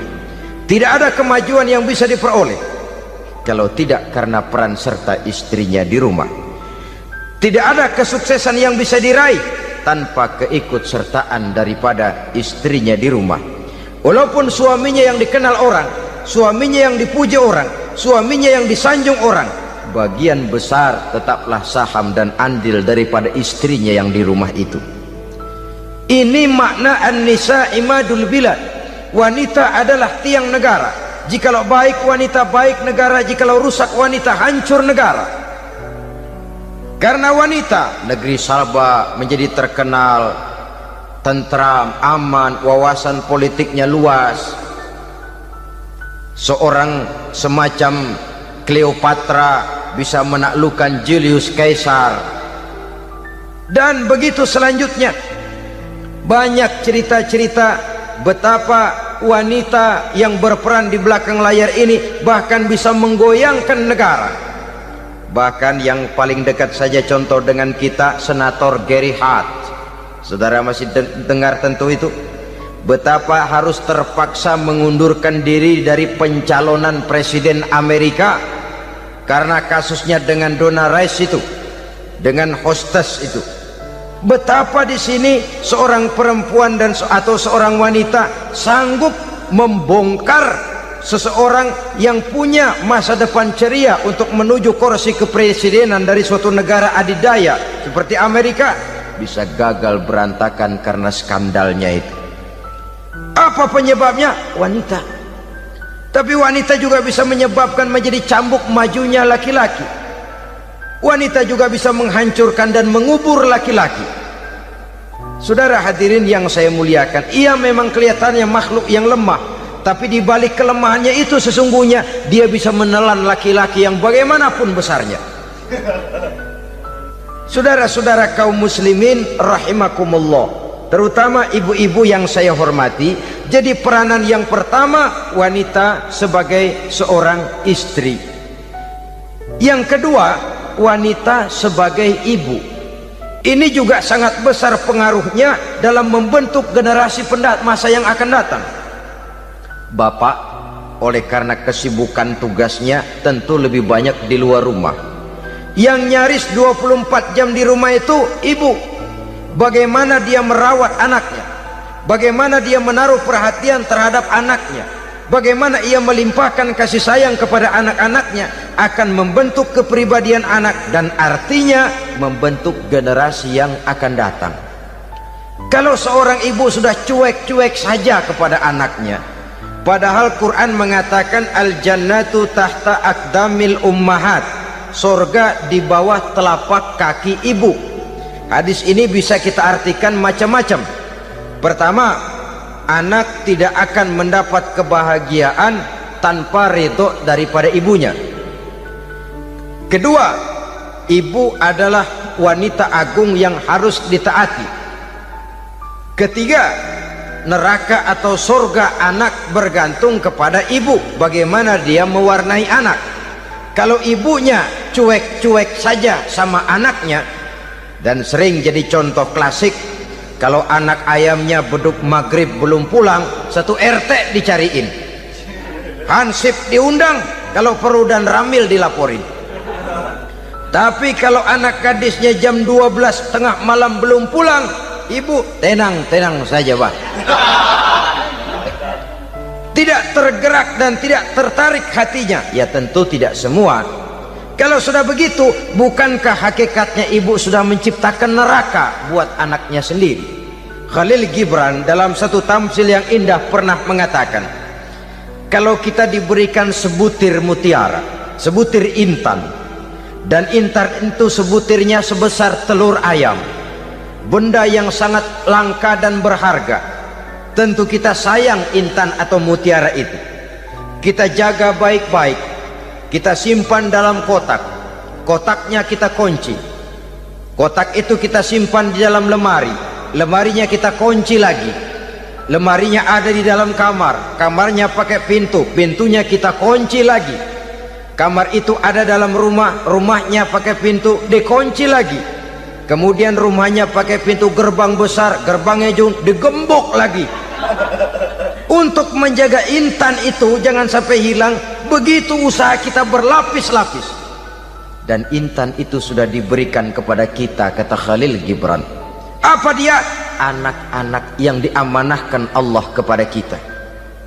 Itu intan-intan mahal, itu mutiara-mutiara pilihan yang dititipkan dan diamanahkan untuk kita jaga sebaik-baiknya. Haruskah dia sia-sia di tangan kita? Haruskah dia merana jatuh di tangan ibu yang tidak punya tanggung jawab?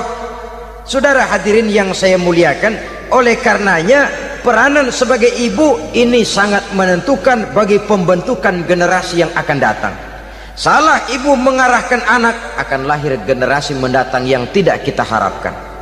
Sehingga Nabi bersabda, kullu mauludin yuladu 'alal fitrah fa abawaihi yuhawwidanihi aw yunassiranihi aw yumajjisanihi. Setiap bayi dilahirkan dalam keadaan suci, setiap bayi dilahirkan dalam keadaan bersih, tidak punya dosa. Islam tidak mengenal dosa warisan. Semua saja bayi lahir dalam keadaan suci dan bersih. Kalau demikian lalu bagaimana? Kata Nabi, ibu bapaknya lah yang kelak akan menjadikan anak itu sebagai Yahudi, yang kelak menjadikan itu anak itu sebagai Nasrani, atau menjadikan anak itu sebagai Majusi. Ibu bapaknya yang mewarnai anak. Ibaratnya anak itu kertas putih, mau ditulis tinta hijau warnanya hijau, mau ditulis tinta merah warnanya merah, mau ditulis tinta hitam pun warnanya hitam. Oleh karena itu pembentukan anak yang soleh secara mental sesungguhnya sudah diwarnai oleh kebiasaan ibu bapak dalam pergaulan di rumah tangganya secara mental. Sehingga dengan demikian saudara-saudara, salah kaprah ibu dalam mengarahkan anak-anaknya akan melahirkan generasi penerus yang sungguh-sungguh tidak kita harapkan, dan pada gilirannya akan membahayakan perkembangan bangsa dan negara, membahayakan kita sebagai suatu umat. Apalagi sekarang ini masih banyak orang-orang muslim, orang-orang tua muslim yang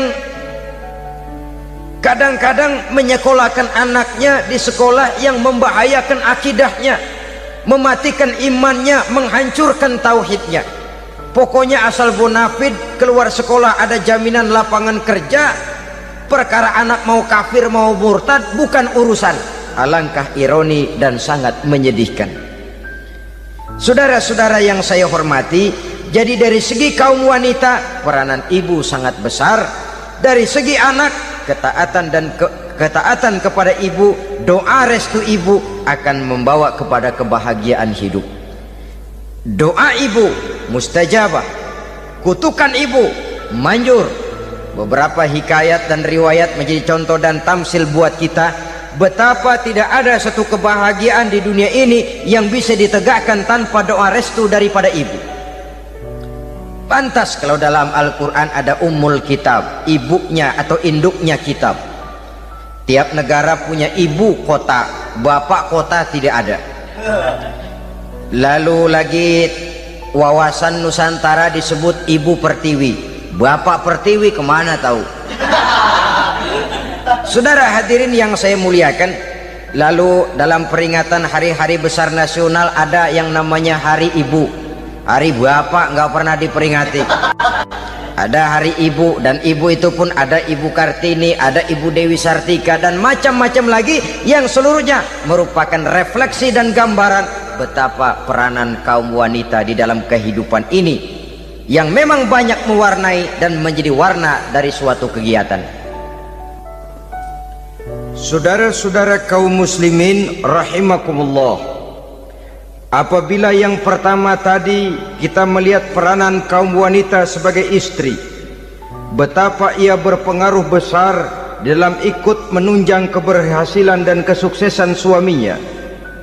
Kemudian pada peranannya yang kedua, wanita sebagai ibu di rumah tangga, betapa ia ikut membentuk, mempengaruhi, mewarnai dan membimbing kepribadian anak sebagai generasi penerus. Maka pada peranan yang ketiga ini kita akan melihat wanita sebagai social agent, sebagai penggerak kegiatan sosial di berbagai bidang kehidupan. Apakah itu bernama majelis taklim, apakah itu bernama perkumpulan dan yayasan-yayasan kemanusiaan, organisasi-organisasi yang bergerak di bidang pendidikan, bahkan di zaman sekarang bukan hanya menjadi penggerak sosial, bahkan sudah banyak kaum wanita yang menggerakkan satu bangsa. Dunia mengenal Margaret Thatcher, dunia mengenal Indira Gandhi, dunia mengenal Bandara Naike, dunia mengenal Corazon Aquino, dunia mengenal Golda Meir dulu itu dari Israel, dunia mengenal Imelda Marcos yang ambisius tapi yang kemudian melangkah kepada jalan yang negatif dari tujuan semula. Ini bukan hanya sekedar social agent, tapi bahkan sudah mengarah kepada menggerakkan dan mewarnai suatu bangsa. Islam membuka pintu ke arah itu. Wanita duduk dan berfungsi sebagai social agent, mengurus berbagai macam perkumpulan yang bertujuan kepada kebajikan, menyantuni yatim piatu, memelihara kesehatan, menyayangi binatang, memelihara kelestarian lingkungan dan lain sebagainya. Islam membukakan pintu sepanjang peranan sebagai istri dan sebagai ibu tidak diabaikan. Ini sebab yang utama. Salah seorang perempuan, kaum wanita, kalau terlalu aktif berorganisasi, terlalu aktif bermasyarakat, terlalu aktif dalam berbagai macam perkumpulan, lalu melupakan tugas utamanya sebagai istri dari suaminya, sebagai ibu dari anak-anaknya. Ibu asik rapat sana rapat sini, anak tidak pernah diajak rapat, akhirnya si anak bikin perkumpulan sendiri, rapat menurut versi mereka, sehingga akibatnya yang timbul anak merasa kurang diperhatikan oleh ibunya. Ngaji bagus, tapi kalau sepanjang hari ngaji saja, suami pulang mau makan tidak ada makanan, mau berganti pakaian belum lagi ditriska pakaiannya, tentu ini melupakan fungsi yang utama. Kegiatan sosial, kegiatan di organisasi adalah jadwal kegiatan setelah fungsi sebagai istri dari suami, sebagai ibu dari anak-anak dilaksanakan dengan sebaik-baiknya. Bukan tidak baik ngaji, kalau dari ngaji ke ngaji saja, bangun tidur ngaji, jam 7 ngaji, berangkat jam 11, sholat zuhur berangkat ngaji lagi, pulang sore, malam ngaji lagi. Suami tidak terurus, anak-anak pun terbengkalai, rusaklah rumah tangga. Dan bukankah satu bangsa terdiri dari satu tatanan masyarakat, dan tatanan masyarakat yang paling kecil bernama keluarga.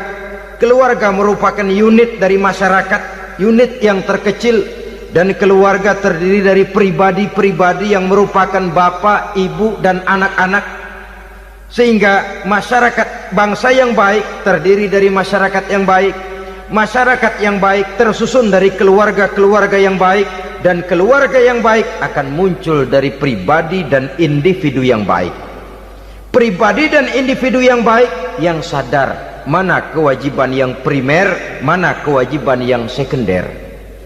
Sebagai social agent, dia lalu mawas diri dengan tetap mempertimbangkan kodrat kewanitaannya itu tadi. Saya ikut prihatin kalau ada perempuan main sepak bola, dan saya yakin betul kalau perempuan main sepak bola, yang nonton pasti bukan nonton bola. Ya mungkin bola juga, tapi bola yang mana itu wallahu a'lam. Ya dicari olahraga yang sesuai dengan kodrat kewanitaan begitu. Dicarilah olahraga yang sesuai dengan kodrat kewanitaan. Sepak bola sudah maju, ya belakangan saya katakan tadi muncul lagi wanita angkat besi. Belakangan bisa kita bayangkan wanita main tinju. Babak belur sudah kalau sudah begitu. Kemajuan dengan melupakan kodrat kewanitaan akan menyengsarakan kaum wanita itu sendiri. Silahkan maju menjadi social agent, menjadi penggerak di masyarakat. Para istri Rasul bisa kita jadikan satu figur. Siti Khadijah, figur sebagai istri pendamping yang setia. Dikala suaminya bingung, ia tampil memberikan pandangan. Dikala suaminya bingung, ia memberikan tanggapan. Dikala suaminya dimusuhi orang, ia menampakkan kesetiaannya. Kau tidak sendiri bang, aku di sisimu. Dikala jiwanya gelisah ketika pertama kali menerima wahyu berhadapan dengan malaikat Jibril, Khadijah yang menghibur. Kalla ma yukhzikallahu abada. Tidak apa-apa bang, Allah tidak akan menyusahkan kau untuk selamanya. Tenang sajalah, tenang. Abang orang baik-baik, Allah tidak akan menyengsarakan abang. Peran sebagai istri. Dan Rasul mantap, sehingga bertahun setelah Khadijah wafat selalu terkenang dan dikenang oleh Rasul. Pernah satu saat beliau itu seperti orang melamun. Aisyah tanya, kok seperti ngelamun bang?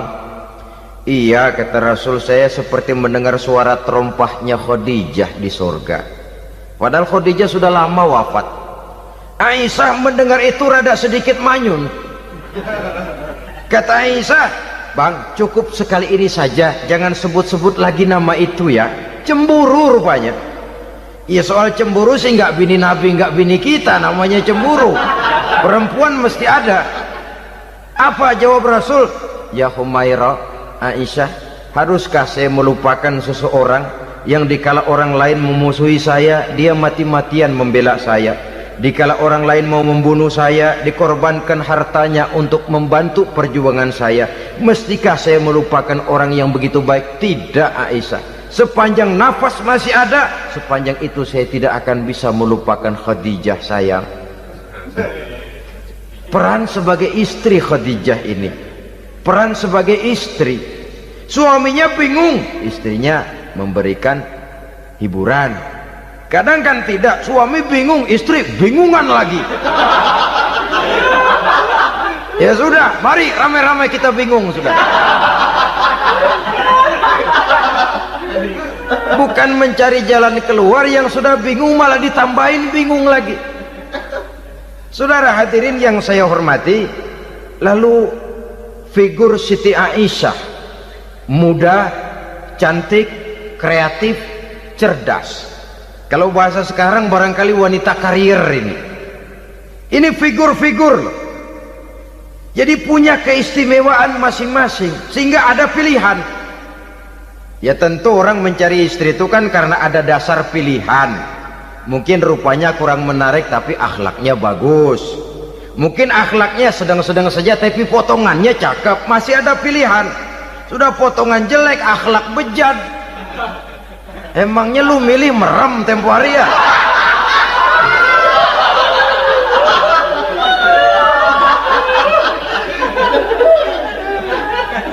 Sudah nggak ada pilihan apa-apa.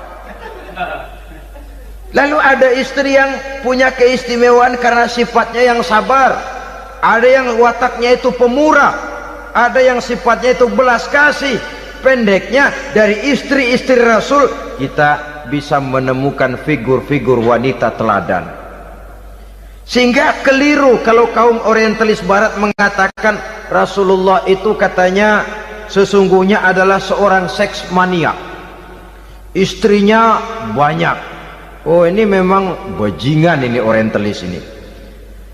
Kalau Rasulullah itu seorang seks mania, tentu yang dinikahinya itu pertama jelas gadis semua, yang kedua tentu cantik-cantik semua. Dari istri-istri beliau yang dikawininya dalam keadaan gadis cuma Siti Aisyah, selebihnya janda. Apa pertimbangannya? Menyantuni yatim-yatimnya, mengayomi janda-janda yang ditinggal suaminya gugur di medan perang, untuk memperkuat keimanannya. Itu pilihan utama Rasul. Kita sekarang ini ya ngakunya sih ikut sunnah Rasul, cuma sunnahnya urusan kawin melulu. Ada duit sedikit, kawin maning, kawin maning. Ditanya orang kenapa kawin melulu, sih mas sunnah Rasul. Bukan main. Kalau sudah urusan kawin pahlawan betul sunnah Rasul. Padahal kawin lagi dalam Islam itu sungguh pun boleh, tapi tidak diperintah. Tidak diperintah, memang cuma boleh. Itu kalau dalam pesawat itu cuma semacam emergency exit lah ya, yang tidak boleh sembarang waktu bisa dibuka. Kalau memang sanggup berlaku adil, tafadhol. Kalau tidak, satu juga nggak habis.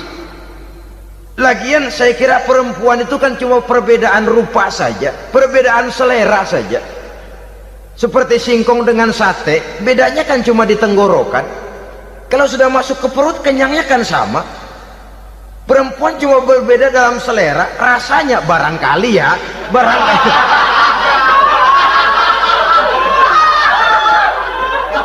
Barangkali tidak jauh beda. Saudara hadirin, nah Islam ini mengatur lewat pintu yang dinamakan nikah itu tadi, sehingga dengan demikian bisa dinikmati secara tenang, tentram. Tidak usah manusia ya, kucing saja, coba lihat kucing. Kalau ikan dia boleh nyolong, kucing itu boleh curi, makannya nggak tenang kucing. Coba lihat ini, asal dia nyolong ikan makannya juga mindik-mindik, matanya nengok kiri nengok kanan, ada sedikit gerusak kabur. Secara nalurinya kucing tahu kalau ini ikan curian, makannya nggak tenang dia. Tapi kalau ikan kita kasih, kucing anteng, geledek juga nyamber, manteng aja dia. Nalurinya mengatakan ini ikan dikasih sama yang punya, tenang dia. Saudara hadirin yang saya hormati, orang juga gitu. Kalau hubungan suami istrinya sudah sah, diikat dengan akad nikah, tenang, anteng, nggak gerasak gerusuk, nggak kayak diubur-ubur maling, anteng aja. Dia ngintip juga, wah cuek aja udah. Biarin aja dia ngintip, capek sendirilah.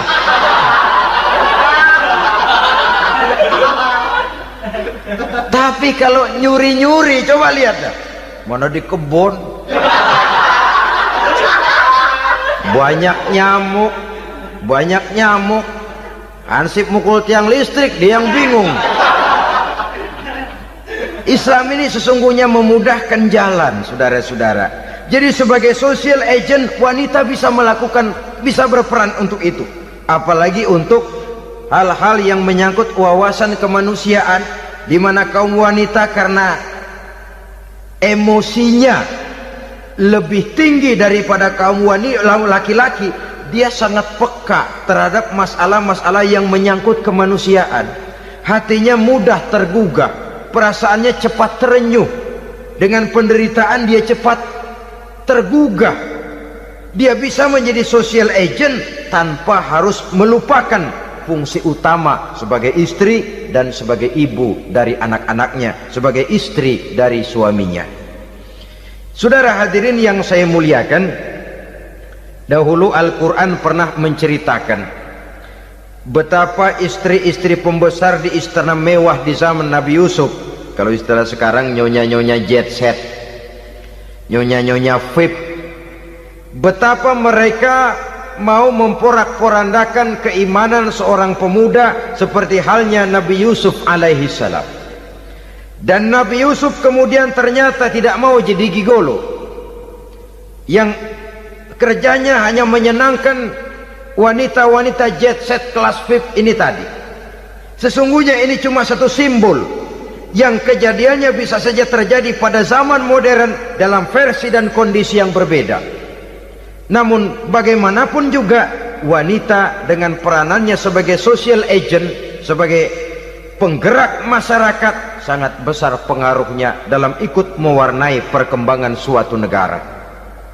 Seorang suami perlu memberikan dorongan kalau istrinya aktif di bidang sosial, asal dengan catatan saja, fungsi sebagai istri, fungsi sebagai ibu jangan sampai terlantar karenanya. Bahkan saya katakan tadi, di zaman sekarang wanita tidak lagi hanya berfungsi sebagai social agent, bahkan sebagai national agent, penggerak dari satu bangsa. Muncul wanita-wanita yang jadi menteri, yang jadi anggota DPR, bahkan yang jadi kepala desa dan lain sebagainya. Secara umum memang ar-rijal qawwamuna 'alan nisa, laki-laki adalah pembimbing bagi kaum wanita karena kelebihan fisik biologis, kelebihan kemampuan intelektual dan lain sebagainya. Namun wanita pun boleh saja menjadi social agent sepanjang catatan yang saya sampaikan tadi. Jangan sampai melupakan kodrat kewanitaan, jangan sampai mengalahkan fungsi sebagai istri dari suaminya, sebagai ibu daripada anak-anaknya. Nah, kemudian fungsi yang keempat di bidang ilmu pengetahuan. Islam memberikan kesempatan yang sama kepada kaum wanita. Thalabul ilmi faridatun ala kulli muslimin wa muslimatin. Menuntut ilmu itu wajib hukumnya bagi orang Islam, baik laki-laki maupun perempuan. Sampai dibentuk kalimat pengecuali khusus ini, muslimin wa muslimatin, bagi muslim laki-laki, bagi muslim perempuan. Dan alhamdulillah, kalau dulu di zaman Raden Ajeng Kartini, nasib perempuan berada di balik pintu yang digembok rapat-rapat, siklusnya berputar cuma sumur, dapur, kasur, kasur, sumur, dapur, dapur, sumur, kasur. Melingkar di situ saja peranan kaum wanita. Memberontak jiwa Raden Ajeng Kartini, menuntut persamaan bahwa wanita berhak maju sama dengan laki-laki. Entah Islam sejak 14 abad yang lalu sudah mencanangkan ini, menuntut ilmu wajib bagi laki-laki dan perempuan beragama Islam. Orang Islam baik dia laki-laki, baik dia perempuan, wajib menuntut ilmu. Ilmu dalam artian umum, tidak hanya sekedar fikih tauhidnya, ya di bidang kedokteran, di bidang teknik, di bidang hukum dan lain sebagainya. Ini yang perlu dibanggakan.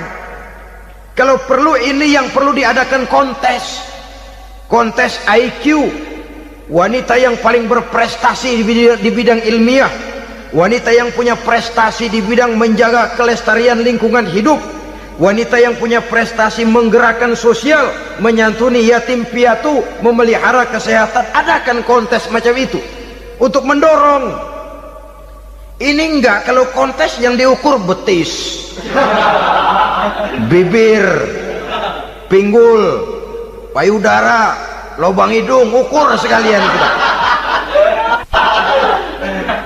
Apa manfaatnya dan apa unsur pendidikan yang ada di dalamnya? Tidak menguntungkan, tidak mendidik, dan tidak membawa manfaat. Kecuali lalu yang timbul pola hidup konsumen, pola hidup konsumer, pola hidup yang material, pola hidup yang pola hidup yang gemerlapan. Ya, kalau oleh anak-anak muda yang terjangkau, kalau tidak, dia hanyut ditelan mimpinya.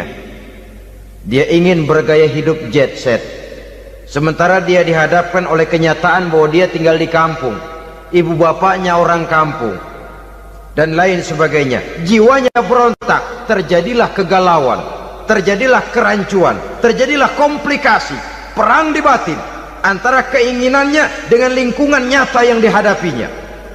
Dan kalau sudah ada gejala semacam itu, penyakit-penyakit kejiwaan akan mudah muncul. Ini gejala terutama buat orang-orang yang tinggal di daerah transisi.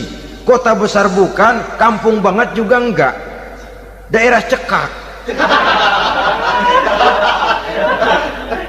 Akibatnya gayanya ya sering gaya enggak karu-karuan, gaya kepalang tanggung jadinya. Saudara hadirin yang saya muliakan, akhirnya apa? Santri tapi lagunya kayak koboi, koboi tapi sesungguhnya santri.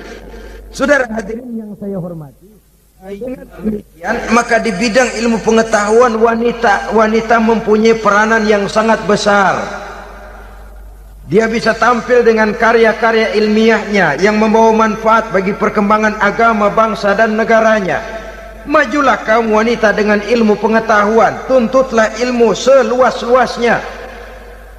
Kita hidup di satu negara yang merdeka, kita beragama yang memberikan satu keyakinan bahwa menuntut ilmu merupakan kewajiban, bahwa peranan wanita tidak hanya di belakang dapur, lain sebagainya, yang seluruhnya terpantul dari dinamika kehidupan kaum wanita. Saudara-saudara kaum muslimin rahimakumullah. Kemudian yang kelima, peranan wanita dalam bidang agama. Kita bersyukur sekarang ini gejalanya dimanapun pengajian, biasanya lebih ramai pengajian ibu-ibu dari bapak-bapak. Peringatan hari-hari besar keagamaan, biasanya lebih ramai ibu-ibu daripada bapak-bapak. Pengajian ibu lebih ramai, padahal kalau bicara sibuk, lebih sibuk ibu daripada bapak misalnya. Kalau sudah pengajian bapak-bapak, biasanya pengajiannya ramai cuma 3 giliran itu. Pembukaan, maulid, penutupan. Kalau sudah yang rutin pengajian tiap minggu, 3 pojok yang ngaji. Yang atu nguap, yang atu pules, yang atu ngiler. Saudara hadirin yang saya muliakan, ada badan kontak majelis taklim yang merupakan wadah daripada kegiatan ibu-ibu. Ada Ittihadul Muballighat, Persatuan Muballighat. Ada persatuan para asatiza, dan macam-macam lagi peranan ibu-ibu di dalam kehidupan beragama. Tapi sesungguhnya harus dimulai dari bagaimana si ibu mewariskan jiwa agama kepada anak-anaknya di rumah tangganya. Kalau itu gagal, dia mau melangkah ke masyarakat, dia sudah gagal sejak awal sesungguhnya. Keberhasilannya dia menata masyarakat akan mengakibatkan dia nanti bernasib seperti Nabi Nuh, berhasil mengajak beberapa orang kafir mengikuti ajarannya, tapi gagal mengislamkan putranya sendiri Kan'an. Bukan tidak berusaha, tapi memang Allah sudah menghendakinya sedemikian untuk menjadi contoh buat kita semua.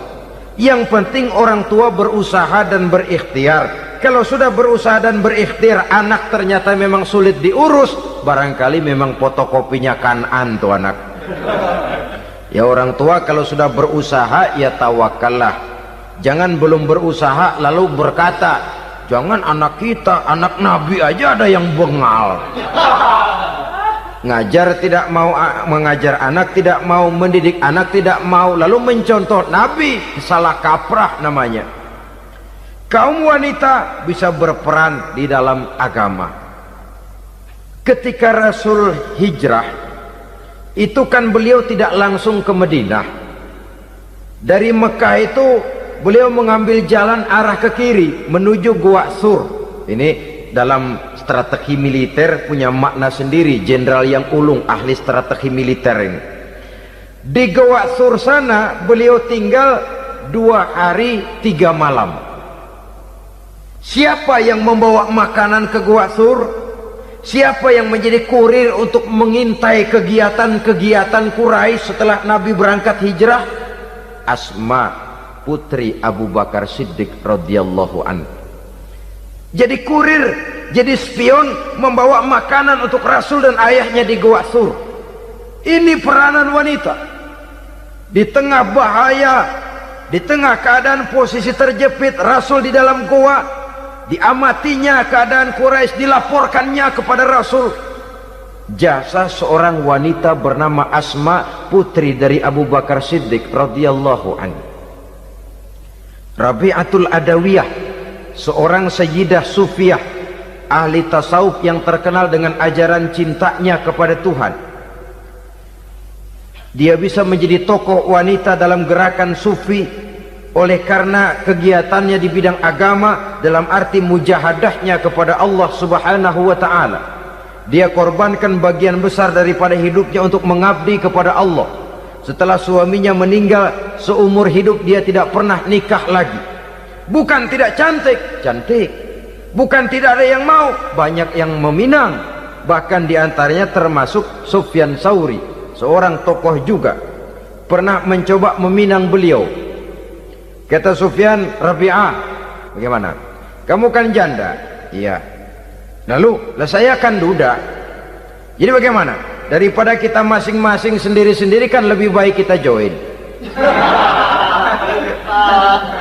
Maksud kamu apa? Saya mau meminang kamu. Boleh? Tapi mas kawinnya saya minta engkau jawab 4 pertanyaan saya. Kalau bisa, diri saya seutuhnya saya berikan kepada kamu. Kalau tidak, tidak usah saja. In ajabtani fi 4 masail fa ana laka. Kalau engkau sanggup menjawab 4 pertanyaan saya, seluruh diri saya bulat-bulat saya serahkan kepada kamu. Yang pertama, Sufyan, semua orang kan bakalan mati. Iya. Ya soal mati sih sama, mati. Cuma hakikat mati kan lain-lain. Ada yang matinya itu husnul khatimah, mati baik di akhirnya. Lagi ngaji, mati. Lagi baca Quran, mati. Lagi sholat, mati. Lagi dengar ceramah, mati. Lagi sodakoh, mati. Itu mati-mati yang su'ul khatimah. Ada yang mati itu mati yang husnul khatimah, maksud saya. Ada mati itu yang disebut su'ul khatimah, jelek di penghujungnya. Lagi nyekek botol, mampus. Lagi banting kartu, plak plak, habis. lagi makan riba mati, lagi zina mati, lagi nipu mati. Kira-kira kalau saya nanti mati su'ul khotimah apa husnul khotimah? Loh, saya nggak tahu, kamu mati saja belum.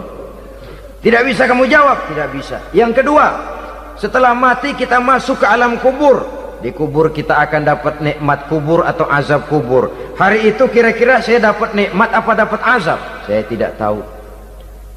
Di padang mahsyar setelah ditimbang kita dapat kitab di tangan kanan kalau baik, di tangan kiri atau dari belakang kalau jahat. Hari itu saya dapat kitab di tangan kiri apa tangan kanan? Saya nggak tahu. Yang keempat, orang akan lewat di atas sirat. Yang selamat sampai surga, yang celaka sampai ke neraka. Kira-kira saya yang selamat apa yang celaka? Wah, kata Sofyan, gua nggak tahu, udah butak dalam pengen itu deh. Kalau kau tidak tahu Sofyan, tidak bisa jawab 4 pertanyaan ini, maaf saja, lamaranmu saya tolak dan saya tidak akan nikah. Ini yang saya khawatir.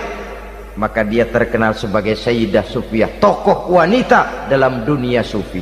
Dan artinya wanita bisa berperan banyak dalam bidang agama, sebagai pengasuh majelis taklim, sebagai pengasuh yatim piatu, sebagai gerakan-gerakan keagamaan yang positif dan lain sebagainya.